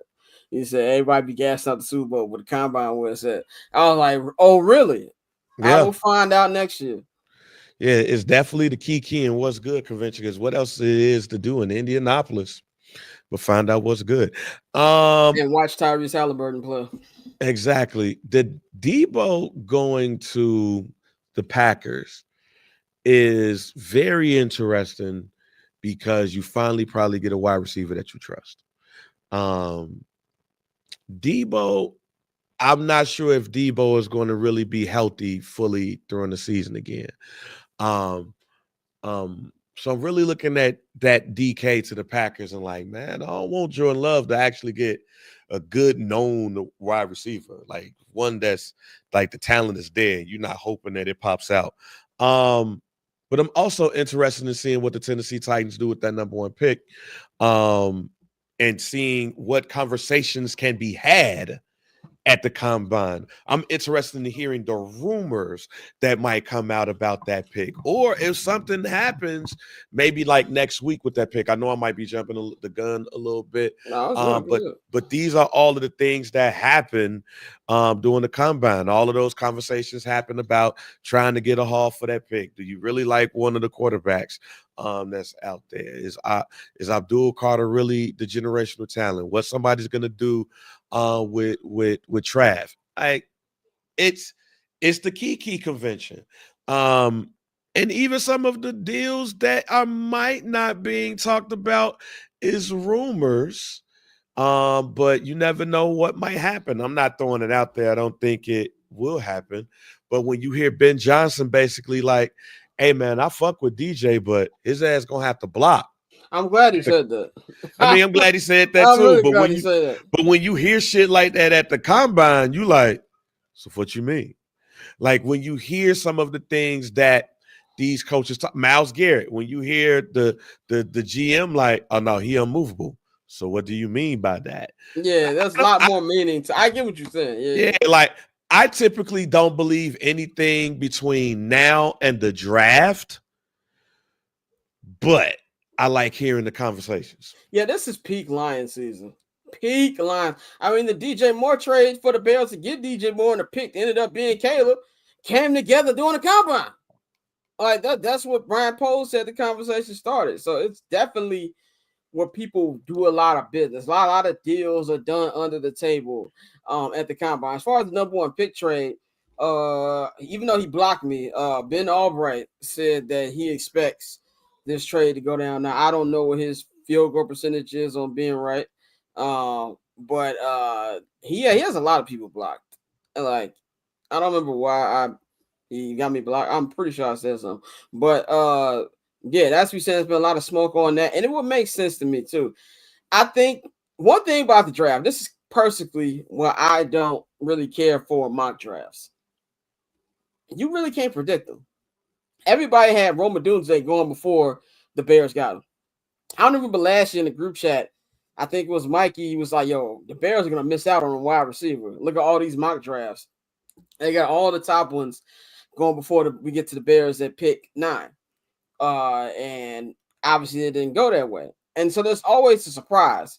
And last year, those surprises, the last year's draft was pretty much, I won't say figured out, but it was a lot more sure than where you are right now. I have no idea how any of this top 10 is going to look in about 2 months from now. And so you're really starting to see conversation pick up.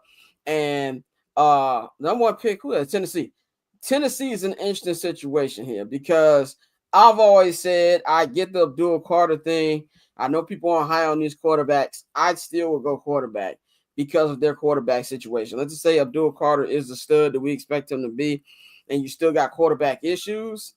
I think you got to find a way around that, man. So maybe they're in the conversations, one of these, free agent quarterbacks. We ain't heard nothing about Aaron Rodgers and Titans, but Aaron Rodgers does have a house in Nashville. You got Justin Fields, you got Russell Wilson, you got Sam Darnold, you got all these different vets who are going to be available. So if there is a trade that happens, it would not shock me, man.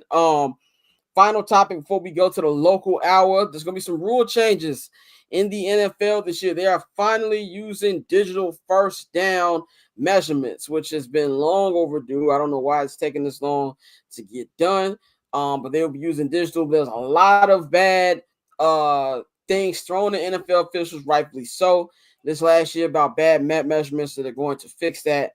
The NFLPA is now looking at alternative options to fix overtime, so the team that wins the coin toss doesn't have so much more of an advantage. I personally hate this. Stop changing the overtime rules. I don't like the current overtime rules. I don't like both teams got to rock. No, nigga, play defense. I've been on the side of that forever, and I don't want them to switch to college overtime rules either, because I think those are the worst overtime rules on planet Earth. They haven't given any ideas to what it's going to do, but that's something they're discussing. And finally, the tush push could be banned. We'll see. The Packers have been outed as the team to send in a complaint, and I felt like that meme where it said the worst dude you know on planet Earth is right. Look, I know how you feel about the tush push bang. I hate it. I get all the logical explanations for it. I get if you should do it yourself, learn where to stop it. I understand it. Just as a personal fan, I hate it. And if they do ban it, that's perfectly fine with me. Bane, what do you think about these possible rule changes coming to effect next season? Overtime rule, I'm good with. Bring the playoff rule to the regular season. The digital thing, I'm sorry. That's probably the one I'm like, oh man, I miss seeing them trot out. I'm gonna miss them to trot out the chain and shit, and being able to pick the little part of the chain up and that thing, and the chain be like this little, like, oh man. But the tush push, leave the tush push alone, man. If you can't stop that motherfucker, then that's on you. And everybody be trying to do it, but they can't do it like the Philadelphia Eagles. I don't want to hear about the injury thing because there's no stats that say that is not safe or anything like that. It's just something that people tend to not be able to stop.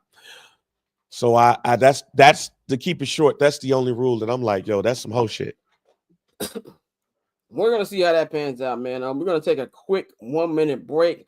On the other side, we are going to be having the local hour. Me and Bang gonna talk about the Bears news that has been happening down the combine, and then I'm gonna be joined by the homies, the 108, as we're gonna talk a little bit of White Sox baseball, man. Possible ownership changes, what should fans expect this season, and I'm gonna get their take on the 2025 Chicago Bears, man. So we're gonna take a break, and we'll be right.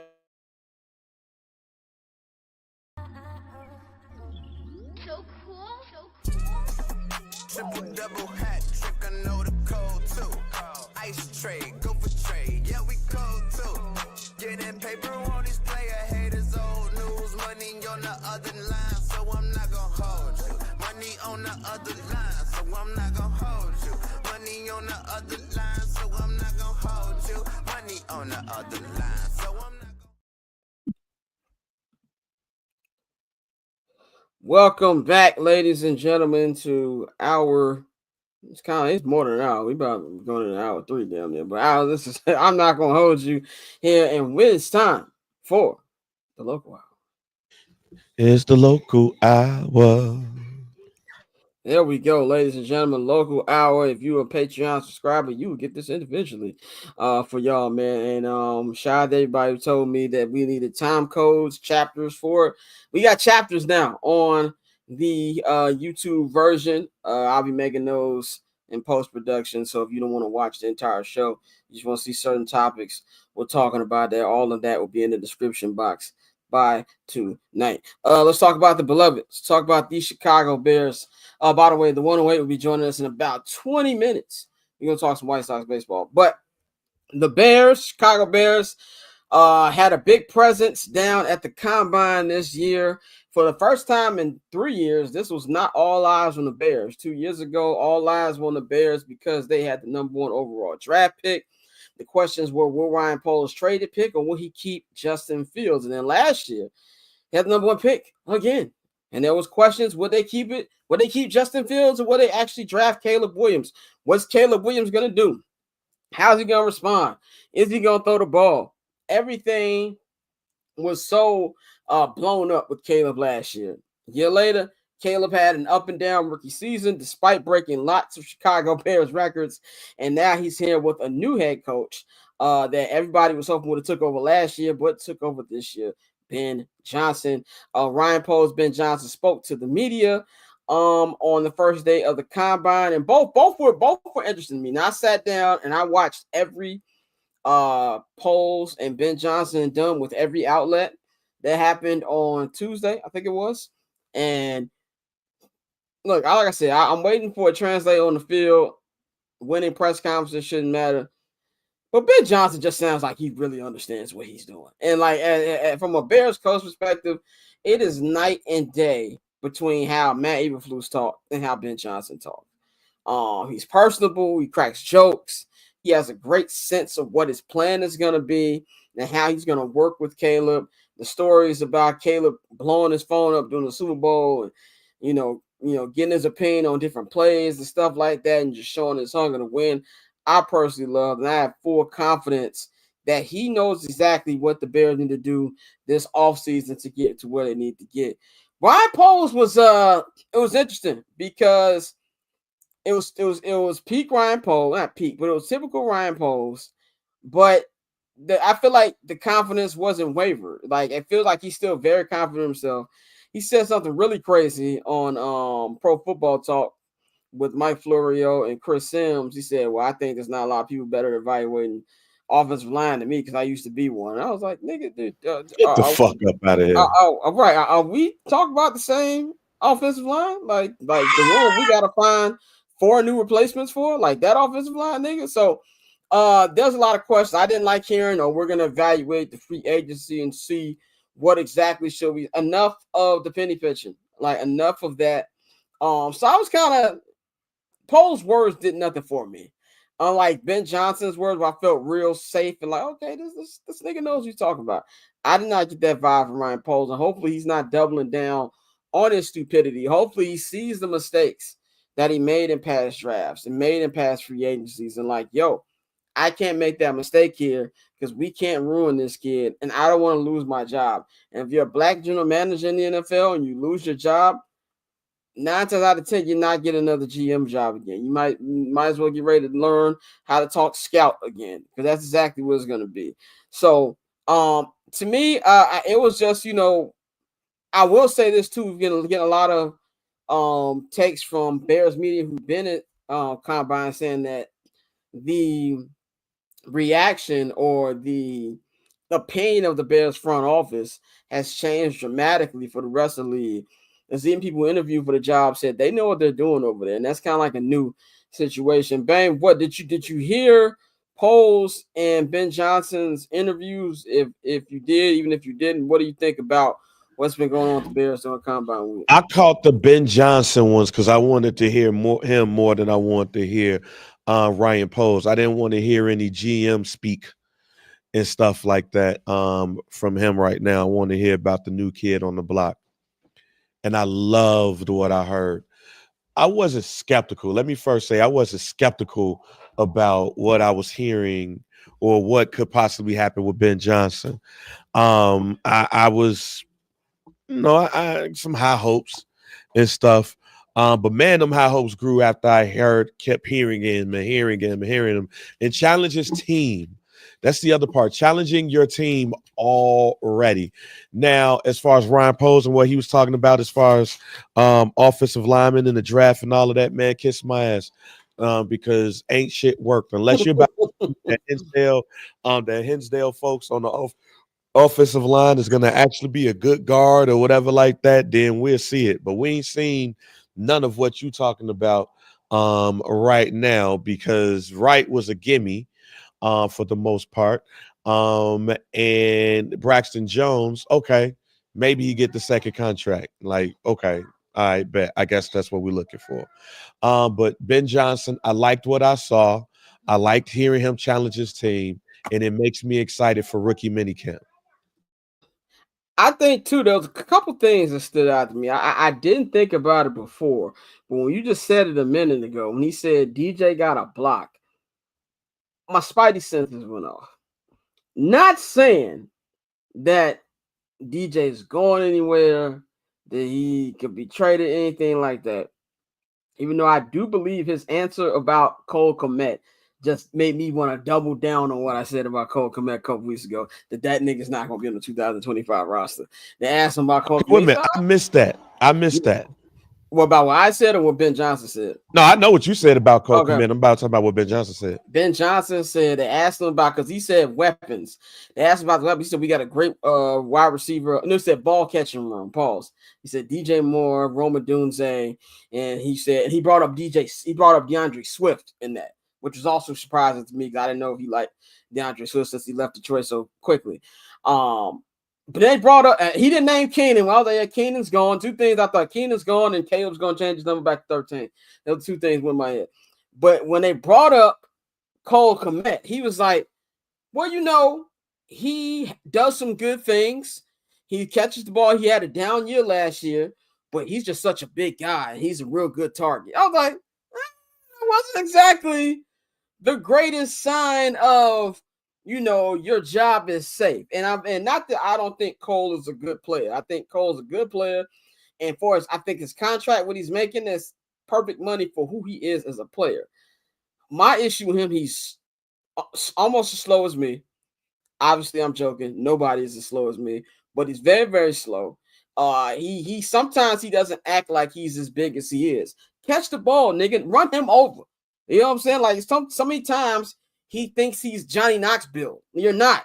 You know what I'm saying? You're a big dude. He doesn't use his body the way that a Travis Kelce or a Gronk or anybody who's a big tight end uses their body. And if you look at the people that have been in Ben Johnson's system, Sam Laporta's a big guy, but he's agile.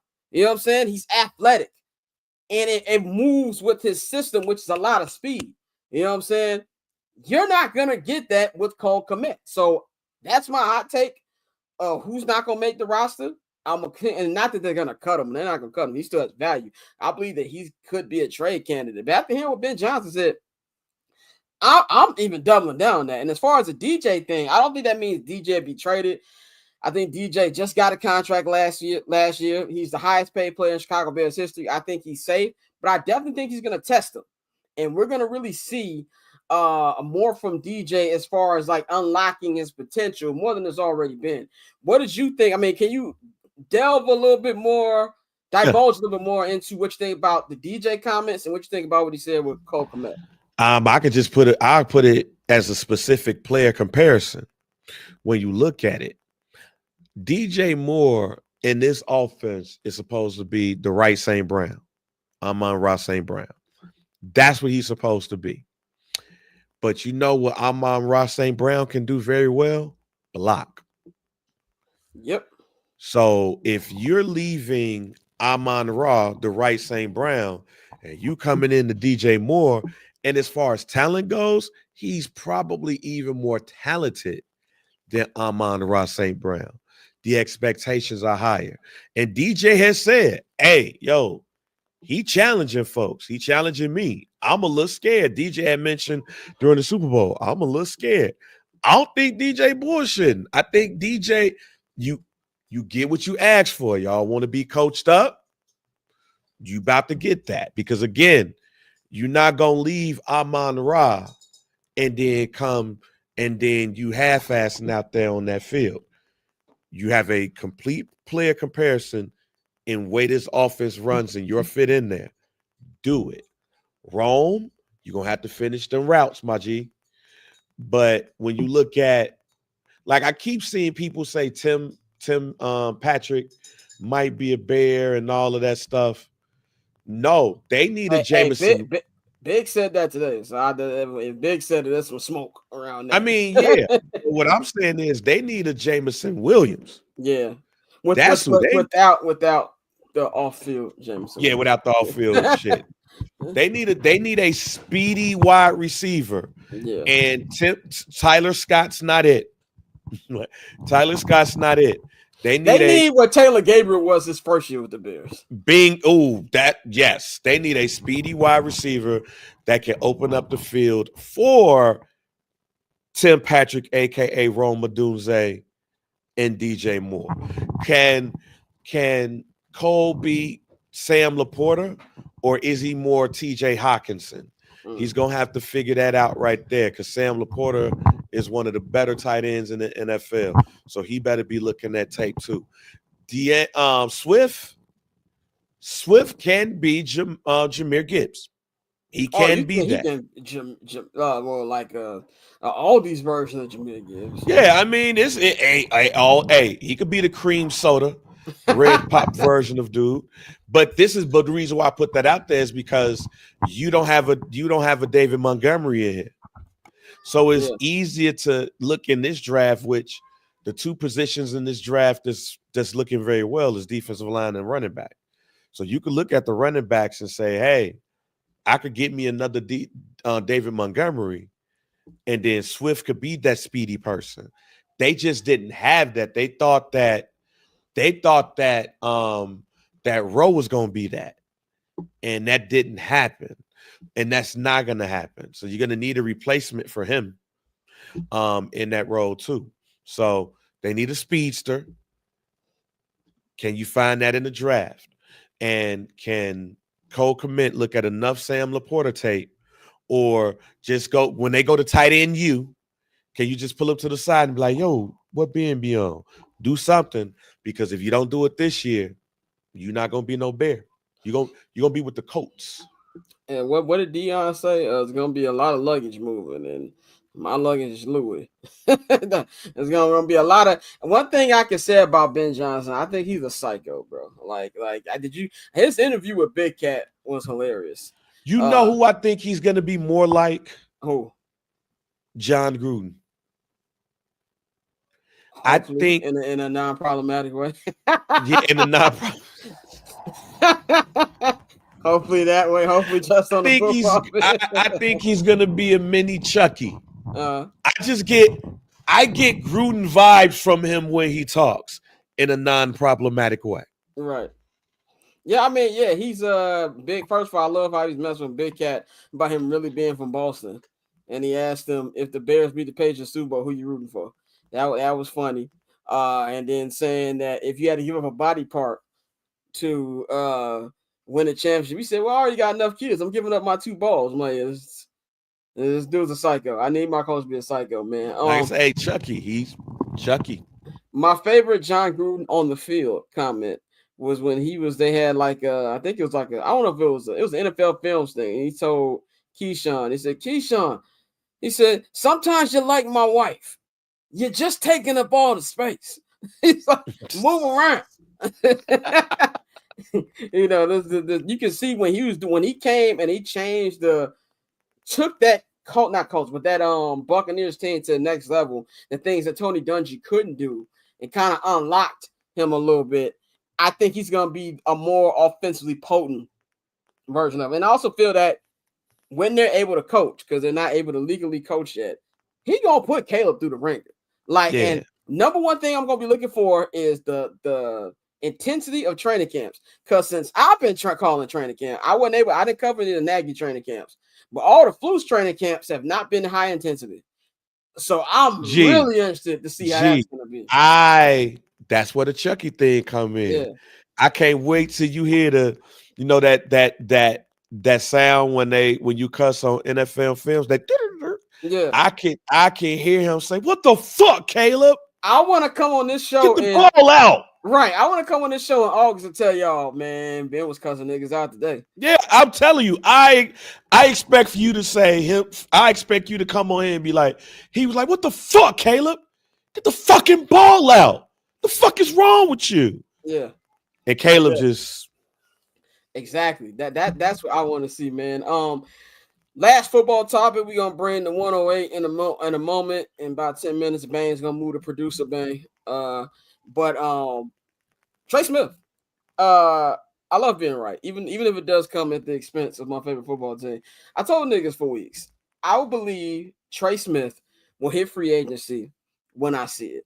No disrespect to Phil Yates. He knows the stuff. He's a highly respected NFL insider. But when he told I think shout out our guys CSGO when he told them that I think I don't know if it was Super Bowl week. I think it was it was Super Bowl week where he might hit and it's looking like he gonna hit the market. I'm like, it just no. And after the Super Bowl, I was 100% sure he was staying. But as many times as they sacked Mahomes, there's just no way. Because great offensive linemen, even good offensive linemen, are like good and great quarterbacks. They never hit the market. And if they hit the market, 9 times out of 10, they're overpay, and they really weren't what you expected them to be. Trent Williams is the only one who I can say was straight up excellent when he left his team and went to San Francisco. Even that, I think, was like a signing trade. He wasn't like an actual free agent. Yeah, because he wanted to get the fuck up out of there. Yeah, he's with DC, right? With DC? Yeah, he's with DC. He had, I guess he had like a misdiagnosed tumor. Yeah. That's what it was. That's what it was. So, I was never expecting Trey Smith to hit the market. And we also hear rumors now that out of all the free agents that the Eagles have, they have like 3 or 4 of them on there, that Mekhi Becton is most likely to sign a multi-year deal. And this is not just, and they're also expected to sign Trey Smith. They're tagging him to get a long-term deal. Now, the Chiefs did this last year with Darius Sneed, and they were able to trade him to not San Francisco, but Tennessee. Because of how beat up the offensive line got beat up in the Super Bowl, I don't see that being an option. But what I've told Bears fans, you gotta build through the draft. There's also other options available in free agency that the Bears should get. And Ben Johnson brought up center multiple times during his press conferences, which is very common. The Bears ain't had a center since Olin Cruz.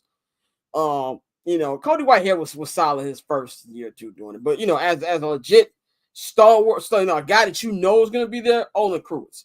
That's going to be important. But they got to hit in the draft.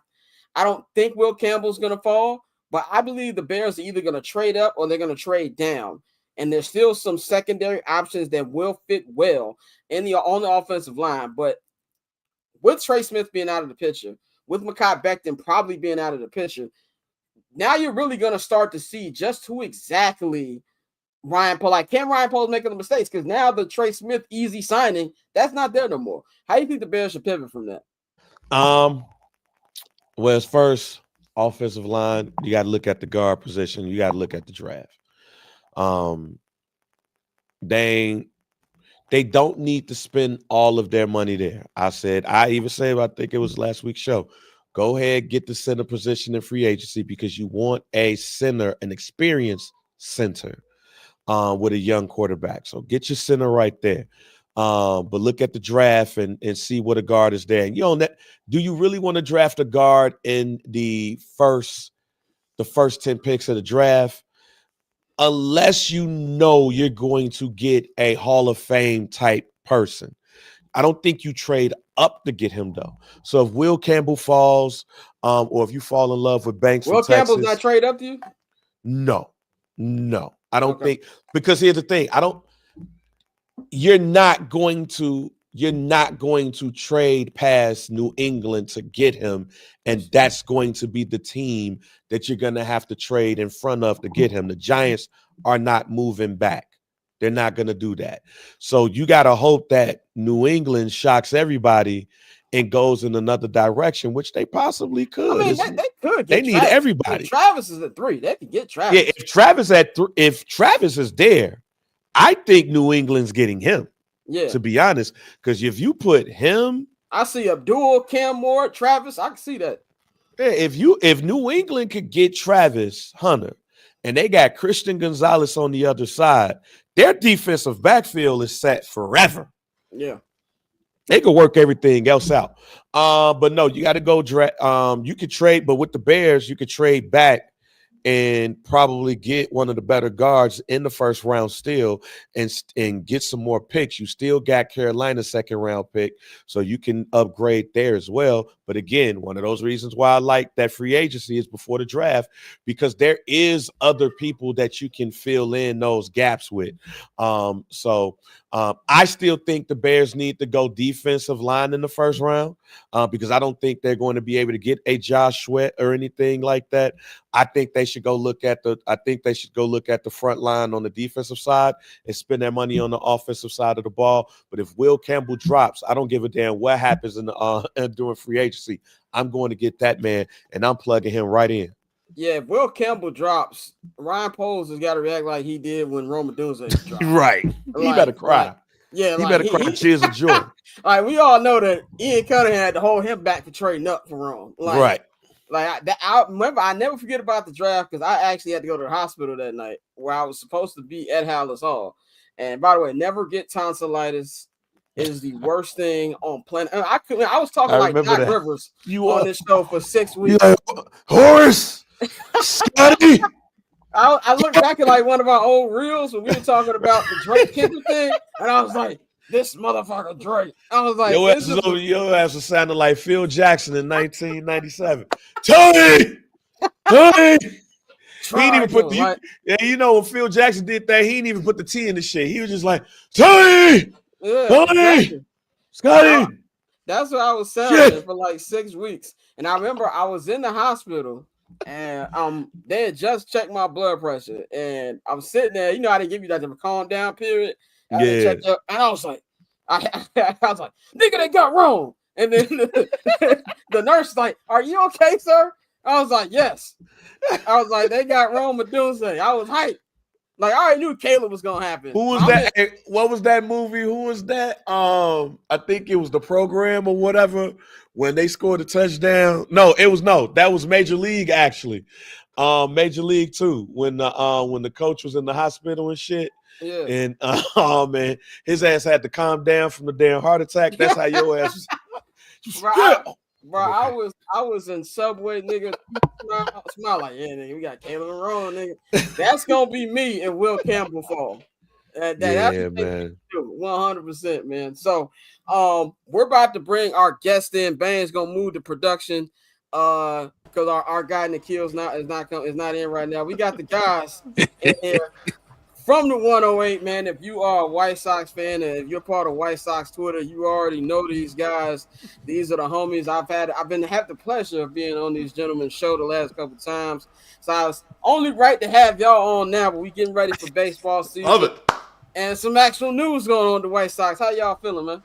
Terrific. Good to be here, Scott. We've been watching the whole way along, laughing, especially. And I love Bang's thought on the face of the league. I never thought about it that way in the NBA. Yeah. I love that discussion there. And I was just cracking up backstage because, like, as you guys were talking about that Major League thing, I was thinking about Lou Brown just screaming, "I love this British shit." Watch like PBS. Exactly. I was also laughing because you came on our show when you were sick. That's right. I did. He was playing hurt. That's right. I did. I was like, of course he's bringing this up. Then he's going to intro us in and say, "See what I did for you? So you better do something good on my show, damn it." And I get it. I noticed that when I have breaks from the show, I don't know how to act. Like, I like the break, but like we did like a 2-week break. I came back from New Orleans when I did the Super Bowl, and I was like, I ain't got nothing to do for 2 weeks. After walking around New Orleans, drinking, eating crap, and standing around. And by the way, Radio Row gets musty after 2 days. I just want to point that out. Oh, no. Disgusting. Yo, some of y'all need deodorant, bro. Oh, man. Give me the stinkiest guy. Who's the stinkiest guy in Radio I don't Row? want to name one. From what city? Just say what city. You don't have to say who it was. Just say what city. Warren Sapp and the Atlanta Super Bowl, New England versus the Rams. I had to do Radio Row.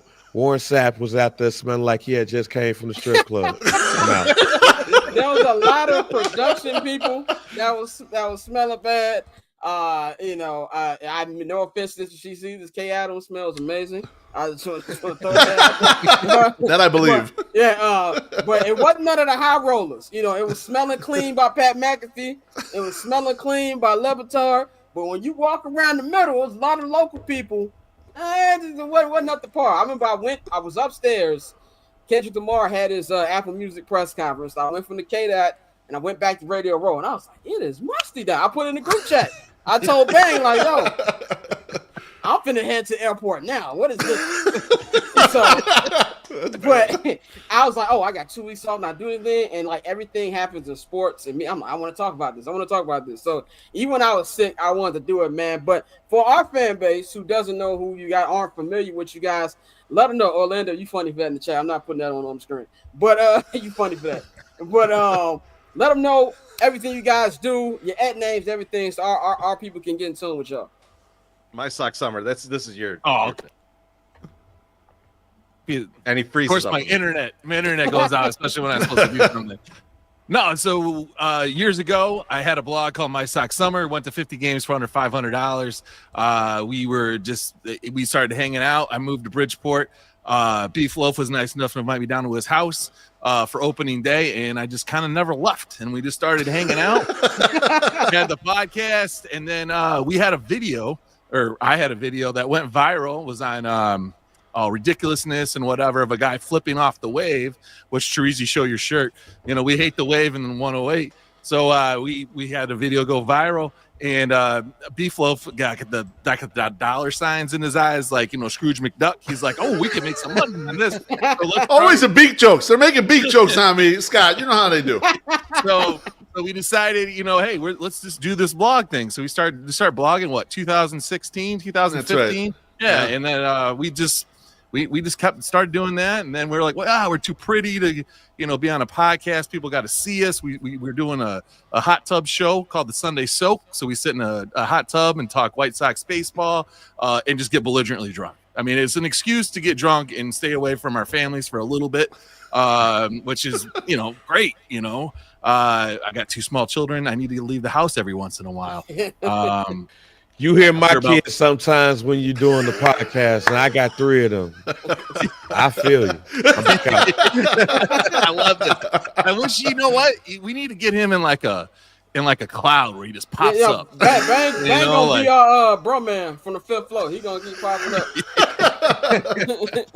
We started a podcast about 6 years ago. We're in our, I think, 7th season right now. That's right. Yeah, season 7. Yep. Season 7.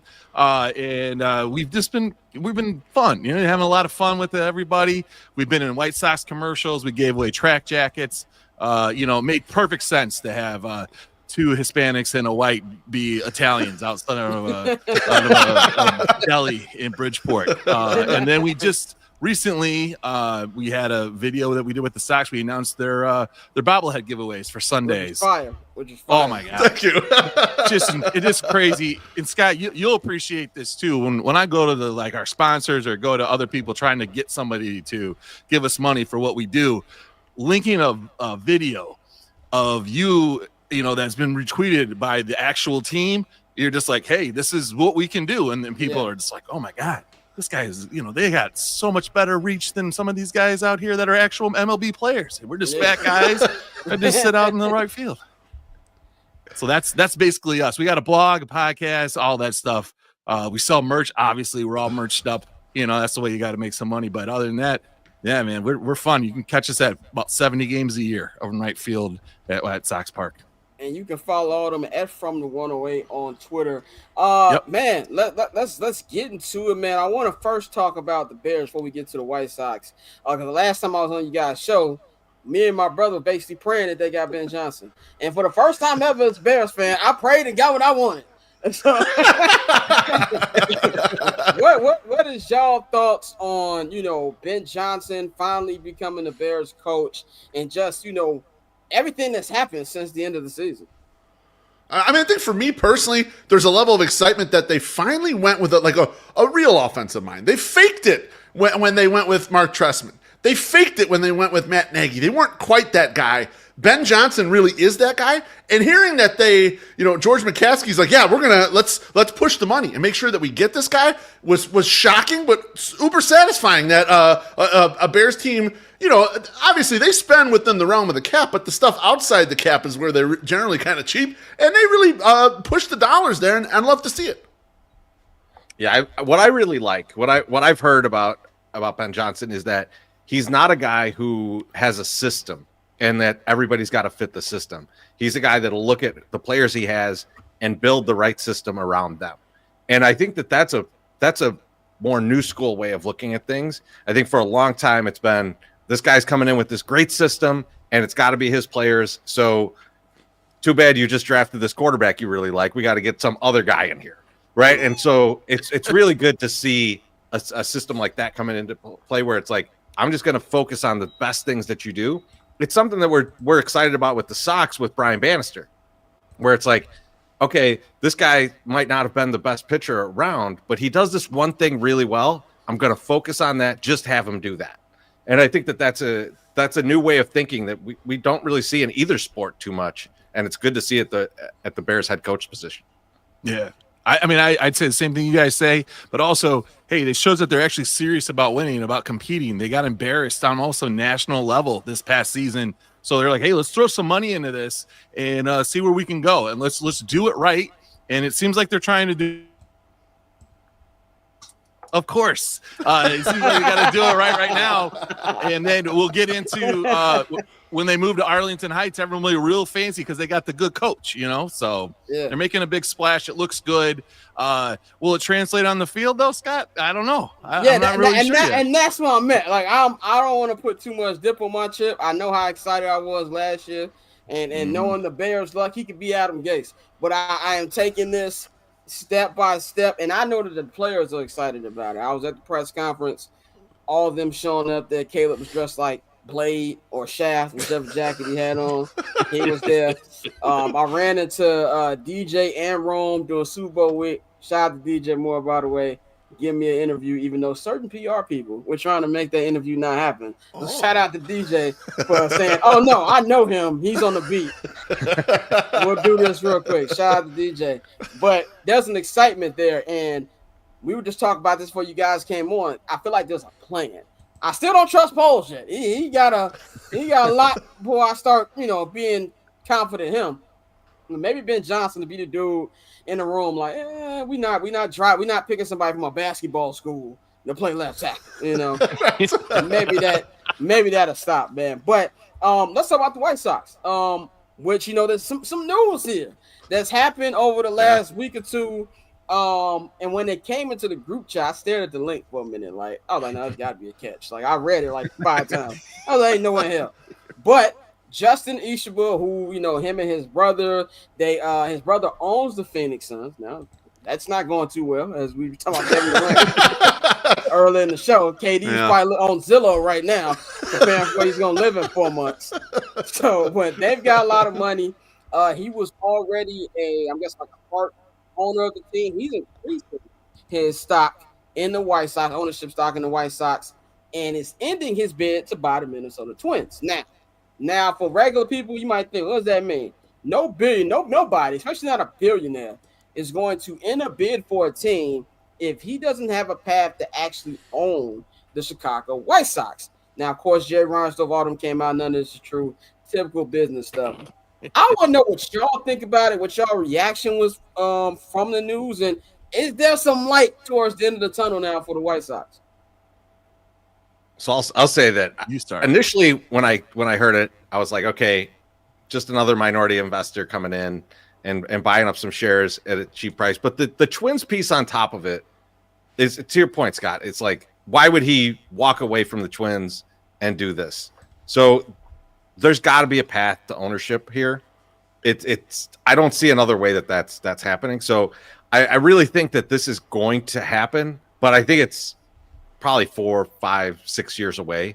The only thing that could accelerate it is if Jerry passes away. But I was about to say, God has his way. I'm pretty sure he's a vampire. He's going to live to like 125. Man.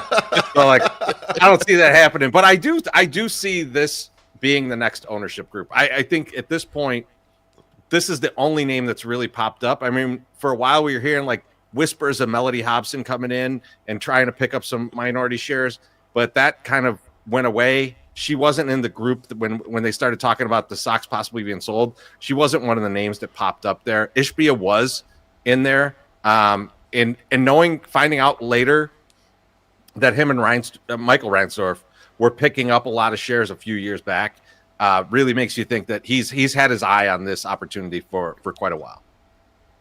Yeah, I think it's exciting, not just in a normal White Sox fan. Like, we've had 44 years of Jerry Reinsdorf. That's enough for any lifetime. We can get him out of here, and anyone should take his place. And like, that would be exciting enough for White Sox fans. But when you dig deeper, and we were talking about it last night with John Greenberg on the 108 podcast, because we had him on, he had written a couple stories on The Athletic about this. When you dig deeper on Justin Ishbia, he's a founding partner at Shore Capital Partners, which is a private equity firm. And so you think about rich billionaire guy, but this is rich billionaire guy plus lots and lots of rich friends, public pensions, privates, sovereign wealth funds potentially investing in his fund, high net worth individuals. If you want to get a stadium done, those are a lot of people you can reach out to put money in there and invest. There's also proof in the marketplace. These brothers have, you mentioned, they bought the Suns already. They bought the Mercury. They've got a minority share in the Nashville soccer team. So it's not only that they have a lot of money, they've put money down, they've thrown money down. And you mentioned the Suns thing isn't going well, but at least they went out and spent and grabbed some stars and pulled some guys in there. It didn't work the first time, but these are all things that White Sox fans would love to hear. It's not just going to be the next guy who comes in, owns the team, rents seats, and tries to suck the blood out of the squad and earn as much money as he can without spending very much. These guys seem to be aggressive and want to run these teams that way, and so it's extra encouraging from that standpoint. Yeah, they also, it's an owner that maybe is coming from the side of like a fan, a hobbyist, somebody that wants to actually win baseball games and see something rather than turn a profit. I agree with Loaf. And plus, he's in the city. Well, he's in Winnetka, but like he's in Chicago, so he's not going to move the team. He's not going to Nashville or whatever. He might move up the street, might move to 78. Maybe we'll get something real nice. Who knows? Or maybe they'll just redo what we got already. So I don't know. It's a very positive thing, but again, it's the same as with Ben Johnson. It's a hope, and so you're just hoping that like something turns around and it happens right. But it might or it might not. But it'll be nicer to have a top 10 payroll and lose a bunch of games than it will be to have a bottom 5 payroll and lose all the games. So it's nice. It's definitely something. I forgot what show. It's the Hope That Kills You. Well, I forgot what show that was, movie I heard that. But you gotta have something, especially with Chicago sports right now. Like the other Reinsdorf team, I have nothing. I don't. I hope that Cooper Flag we get the Derrick Rose frozen envelope. That's all I got for that. But I haven't even watched the Bulls this year, Scott. Because they're on the new channel, and I've been too lazy to put my antenna in. I haven't watched a game, and usually even when they stink, I watch 20 games. But this year I haven't watched a single one yet. Y'all antennas work? Because mine don't. Allegedly they work. I haven't plugged mine in yet. Trezo, yours works, right? Well, mine works, but I'm 7 stories in the air and pointing towards downtown. So mine works. I'm the only one who works. Until the plane goes over my house, and then it gets all glitchy, and then I gotta wait a second. But I've actually watched more Bulls games because there's only like 6 channels that I get in on that, so it's like that's one of them. So I can I'll put a Bulls game on, and the kids are always like, "Hey, let's watch the Bulls," and it's like, why? We don't need to watch the Bulls. You're right. Exactly. Like, you don't remember when it was better. Hey Scott, you'll be surprised. I got a White Sox question. Go ahead. I've moved myself out of the loop for the White Sox. Bang. This never happened. Baseball bang back. Now, all of this hope aside, like if you had to pick one thing that is going to take for the White Sox to be successful, though, if Justin does get the team, like what does he have to do to make you guys believe that now we have the right ownership in place to go somewhere, because he could buy this team and we'll be excited just off of the fact that somebody else owned this shit. But that's probably going to be like a day. So right off the Right. bat, what is he gonna have to do to make you believe like, okay, we actually got something, and it's not gonna be no Ricketts shit either? The only thing I would say is I need them to sign a free agent that somebody else wants to sign. Okay, like a top level free agent, A real guy. a real person, like Andrew A real Benintendi, baseball right? player. That's the joke. Everyone's like, well, he's their highest paid free agent signing ever. No one would have paid him that much money. You know, like we're the only ones that would do that, and it's just a goofy. It was a goofy signing. It was a waste. It was just kind of waste. I need somebody somebody actually wants. You don't need to do it like the Ohtani thing, right? Sox weren't going to get it, but don't tell me that we're out before the even starts. Before the bidding even starts, we're out. We're not going to be involved in that shit. I don't want to hear that. Just lie to my face and pretend that you're trying to sign somebody and maybe land somebody that's number 2. Yeah, I mean, I think it's different than the other sports. Like you can I think about the NBA for comparison. In the NBA, you sign a couple max players, and you can get up to like the number 4 seed and be comparable. In baseball, you sign the 2 superstars. That won't mean shit. They gotta build the development wheel of this thing, and they're trying to flatten that out and do it. But when you hear stuff come out of like the beat reporters, it's like, well, they didn't even have this remedial tech down in their Dominican academy, and it's like everyone's had these things for 20 years, and the White Sox don't have a fucking video camera down there. Like shit like that. Like we need to hear that they're on the cutting edge, and this dude is spending all the money in those spots. Like not even the big free agent, oh, okay, that's cool, we got the shiny new toy here. It's you really care about building up this goddamn team, and so they got to put a lot of money into the international markets. They got to put a lot of money into developing. They should have the highest tech shit all around. Right now, it sounds like they're it's broken. They got nothing. They got a couple Excel spreadsheets is all the shit they got, and they really got to upgrade all that stuff. Once that starts happening, and we got 10,000 nerds working down here on 35th Street, and I see them having lunch, over at Franco's right over by my house, then I'll believe it. But then, that's what I need. I need the money spent there. Yeah, I think I'm doubling down on what you just said, Beef. Like I need a pathway from University of Chicago right into that clubhouse of guys that are just getting paid to make sure that we're doing the absolute right thing in every part of the game. And the fact that like we've been so bad in the international market, like that we have nothing in the Dominican Republic. They're starting to try that now, but a push of money can accelerate that really quickly. And I think that that's one big piece that like they're just failing on. And I can't believe they fail on that because it's the cheapest way to get players. Right. You would think that would appeal to them. But it's just that's the kind of thing like the underlying infrastructure, throwing money at that's what the Cubs did. Like the Cubs did a lot of that. Like they can easily do that. They can do it now. But a guy coming in like Ishbia could just throw money into that and fix that rapidly. Yeah, there's gonna be a lot of people who gonna be checking up on Jerry Bryant's health like next year. What's going on? What are you saying about the ballpark lately? What's going on? So for fans, we're talking about this season because we're almost about a month away from the kickoff of the season when the Cubs will face the Dodgers in Tokyo, I think it is. What should White Sox fans look forward to this year? I mean, it can't get worse than last year. I mean, it kind of can, but it kind of can't.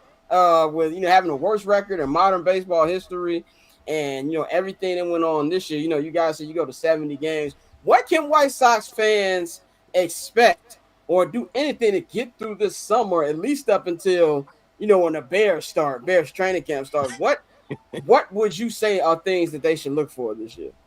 I mean, well, first off, we're on Luis Robert watch, right? We got Pantera. He's got to come healthy. He's got to play well, and then they got to figure out a new home for him because they're gonna trade him, and he's like the last trade chip from the group. So I saw Andrew Benintendi got hurt. He broke his pinky finger yesterday, and Sox Twitter was up in arms. I don't give a fuck about Andrew Benintendi getting hurt. If he plays, whatever he does. The only person I'm worried about in this fucking roster, this current roster, really is Luis Robert. He's got to stay healthy, and we got to be able to trade him. That's number one for me, Treasy and my Sox. I don't know what you guys think. Oh, I like that you talked about Benintendi. Benintendi's out there pulling the sliver out of his pinky with the fire like Jack and I'm gonna get just what a hero he's been being able to play through all this pain. I think the other thing is Colson Montgomery. Like if I'm assuming Colson Montgomery makes the team, he is the best prospect you're going to see this year. I don't think you see Schultz. I don't think you see Hagen Smith this year. So Colson Montgomery is the best prospect, the highest rated prospect that you're probably going to see out there this year. You might see Edgar Caro. You might see Kyle Teal. Those three guys, one of them has to hit. Like that's it, like it just has to happen. Or I'm going to cry. Like it's just I don't know what to do with myself if none of these guys can hit. But I think Colson Montgomery has the highest upside out of those guys. I think Kyle Teal is the most sure thing out of those guys because he's just going to be a good catcher kind of regardless. But those are the kind of guys that you're going to want to see this year. I think Montgomery's the only one that breaks camp with the team. But those are guys that, like, if they hit, this is going to be a guy that you're going to watch for many years. And that's somewhat exciting. The downside is, as Sox fans, we've seen these guys not hit so many times that you're just kind of more back spasms out of Colson Montgomery. Well, if losing your only superstar off your team or watching baseball players develop isn't a big enough draw to bring you out to the park, they're giving away so much free shit this summer. It's 125 years for the White Sox, so they have giveaways. Our guy Mike Downey over in the marketing department and his team and staff has created great giveaways. There's like 13 bobbleheads. And so if I'm a bobblehead guy, if you're into bobbleheads, they got tons. There's a lot of historical moment bobbleheads. They got Ray Durham. They're going to have a Ken Griffey Jr. bobblehead, for God's sakes. But, a lot of the other stuff, jerseys, hoodies, blankets, like hockey jerseys, soccer jerseys, just everything. They got a transistor radio old Comiskey Park thing. I don't even know if it works. I don't know if there's even radio stations over the air anymore. I think everything's satellite. So, but yeah, no, if you want to get some good free shit, this is the year to do it.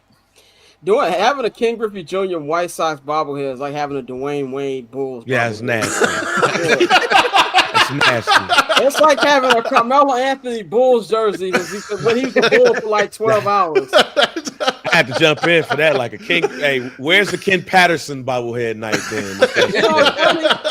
Junior was one of my favorite players. I had the White Sox Ken Griffey Jr. jersey in 2008. I was shameless. I didn't care. I was like, look, it's one of my favorite players growing up. I know he's like 80 now, but I just want to see him with the hat backwards in the left field for my team, center field for my team. King Griffey Jr. is not even going to be there celebrating. He's going to be taking pictures. He's going to be a photographer for the night. When Griffey came in 08, we knew he was washed, but we were so excited. And then they decided to play him in center field, and he looked so fat and slow out in center field. We just felt bad for him, man. We were like, why did they put Ken out there? But he did throw the guy out at the plate in the Blackout game. He made a play in the Blackout game. I remember watching that game. I was like, there's no way he's catching. He's throwing that. There's no way. It had 15 bounces. 15 bounces. I will say, we went to that first game, Beef, and we were like, we got to see Ken Griffey Jr. live. We have to go to this. We were there immediately, and I had no idea what his walkout song was. He comes out to Soul Glow. He comes out to the Soul Glow from Coming to America. It was the crowd was like, is this real? And like, it was amazing. Two-part final question for y'all, man, and we're going to wrap up. One, what can fans of you guys expect from you guys this season, coverage-wise? You're doing any special meetups, any of the games, the final? What is your White Sox record prediction? Oh man, Teresa, you want to give all the stuff that we're doing, even start with the 108 tourney and all that shit? The second part is a loaded question, but the first part. So starting this Monday, we're going to start the 108 tournament. So the 108 tournament is a Twitter tournament where people battle against each other. All people on Twitter. It's all polls on Twitter. We go, and so the first week is a celebrity tournament where we're going to have a bunch of local celebrities. They're going to battle it out. That's for charity. So like $1,000 in our cash going to charity for that. And then after that, the 108 tourney. Hashtag 108 tourney. Just look it up. It's wild. Crazy. People put a lot of crazy ass content out there to try and win. And then right after that, so as we roll into the season, we're going to be live at Ramova, at the Ramova Loft down in Bridgeport. It's if you want tickets to that, it's 108.ing/Eve. It's going to be an awesome event. We do our live show, so it's basically our podcast, but a little crazier. And you know, we're just as musty as Radio Row, so you get a good whiff of us. Yeah. And then when the season starts, we're gonna have the Sunday Soak's gonna come back, so it'll be us in a hot tub every Sunday of a homestand. We're gonna be doing that live, and then podcasts all throughout the season. We're doing a huge meetup in Pittsburgh to go see the Sox play the Pirates. That'll be in July. So all this stuff, you go to FromThe108.com. It's all there. We're gonna be doing stuff all year. A lot of live shows this year. So we're gonna be working with Ramova and doing live shows, do live road watches and stuff like that. So it's gonna be if you wanna be close to guys that look like us, well, that opportunity is gonna be very available to you all summer long. And the wins, Scott, all I care about. Me and Beef got a lot of money invested in over 49.5 wins. I was gonna say, like, you can't get lower than 49. Give me 52 and 110, and I'll be happy as hell.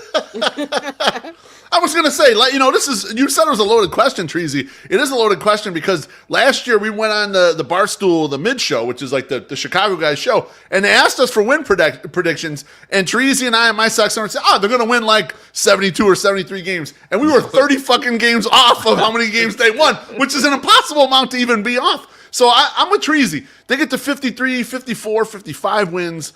We'll be super excited. Even if they just do some fun stuff during the year and don't lose in every single fucking soul-crushing way they possibly could. I mean, last year they lost every possible way. I mean, there was an Andrew Vaughn ball with should have been a home run, and Travis Jankowski scaled the wall and jumped up and caught it, and the White Sox lost that way. They would lose in every single way. So as long as they don't soul-crush us. But I'll say 55 wins.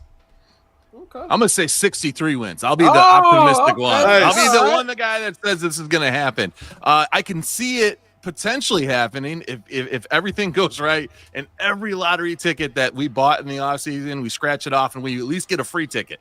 You know, like, so we don't have to win everyone, but at least get another chance. But yeah, so I'm going to say 63 wins. I would love for them not to lose 100 games next year. I don't know if that's going to happen, but to be there right at 99 losses, that'd be great. This would be a great year for me. 63 wins. Will Venable might be manager of the year. Parade.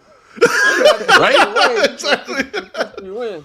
Scott, they just beat the Guardians last couple of games ago in spring training. I mean, we could win the division based on that. I mean, basically, it's ours. It's ours to lose.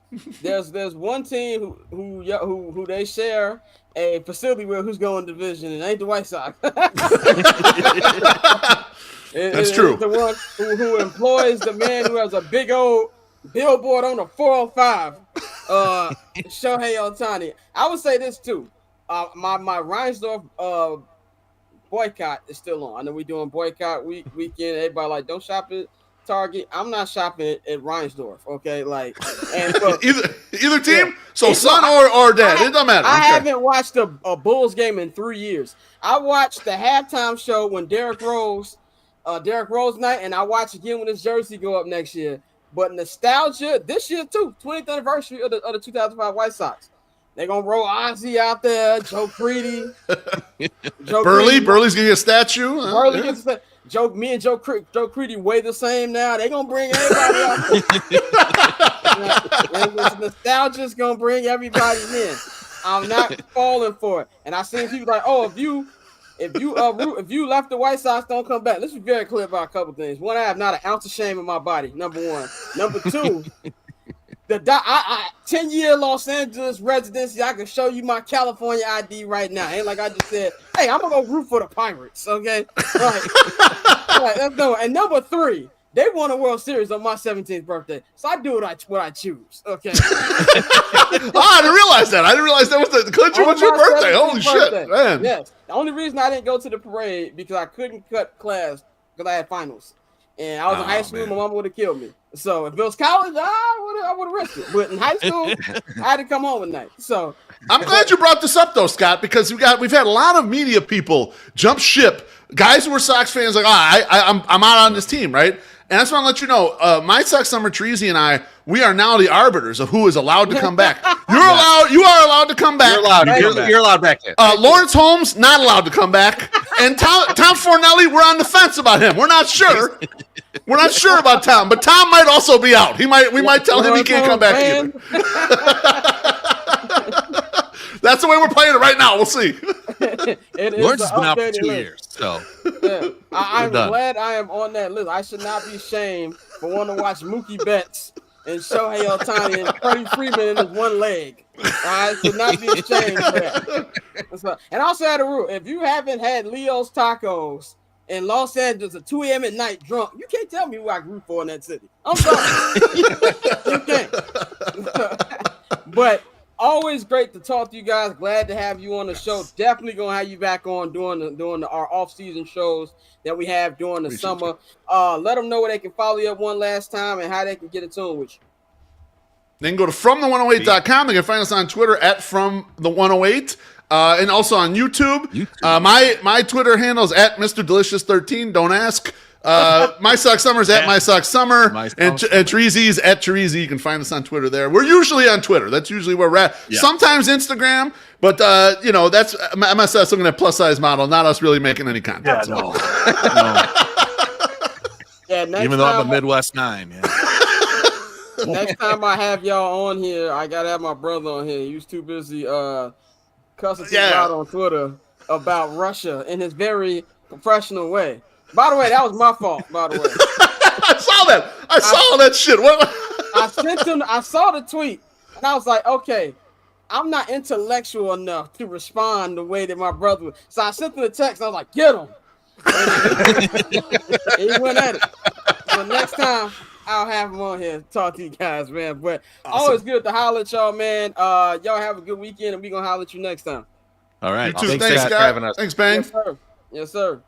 We're going to wrap up this edition of I'm Not Gonna Hold You here on the Barbershop Network and H&B Media. Shout out to the homies, the 108, man. Shout out to Pavy for joining us, man. Definitely a great episode. Y'all can follow me on all social media platforms and at Barberchair Scott. You can follow the Barbershop Network and at Barbershop Co. at all social media platforms.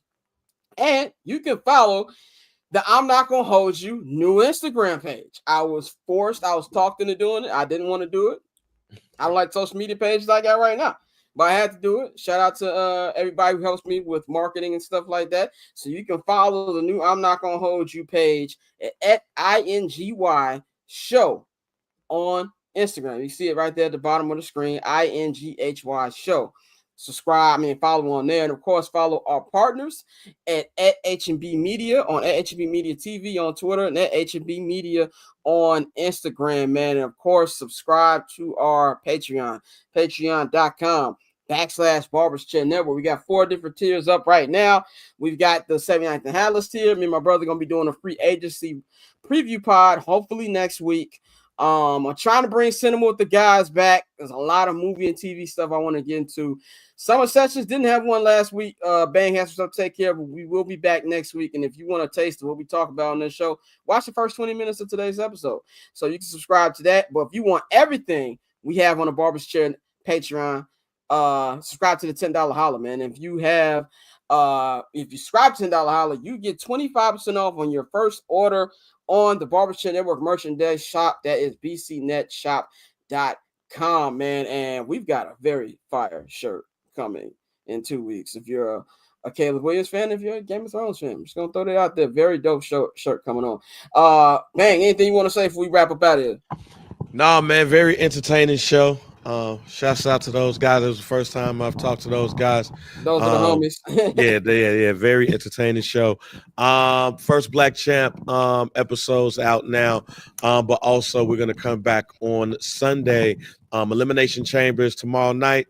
The Rock got some interesting stuff that's going on. We'll find out who will be facing Cody Rhodes at WrestleMania, but we do got some hot takes around what might happen tomorrow night. So if you haven't listened to that episode, do that and be ready to watch Elimination Chamber, and then come back and talk to us on Sunday morning. And we'll give y'all our thoughts on Elimination Chamber. And I request to be on the episode of Cinema with the Guys. I want to talk about some of my favorite white cinema.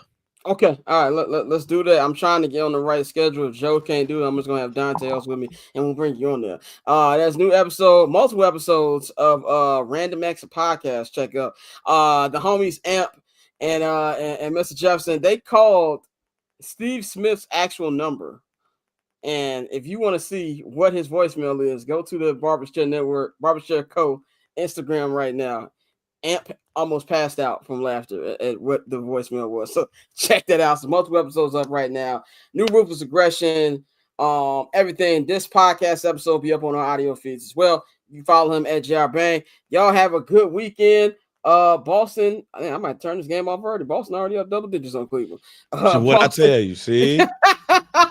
You be trying to watch the goddamn game. Motherfuckers be up by 30 in goddamn second quarter. You don't want to watch that shit. Right, exactly. I was hyped for this game. Now look at this score. And I don't know if Luka's playing tonight, so I might not be watching no basketball tonight. But y'all have a good weekend. We're gonna holler at y'all on Monday. Nikhil will be back, so Bane doesn't have to produce. Courtney be back. We got a guest on Monday. Still waiting for the final confirmation. Real quick, just for some summer session shit that we might end up talking about, just because I'm looking at this caption.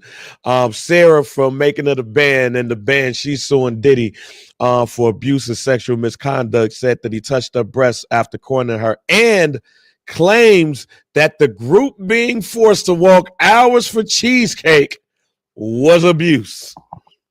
Wow. Honestly, that walk from Manhattan to Brooklyn, I can understand.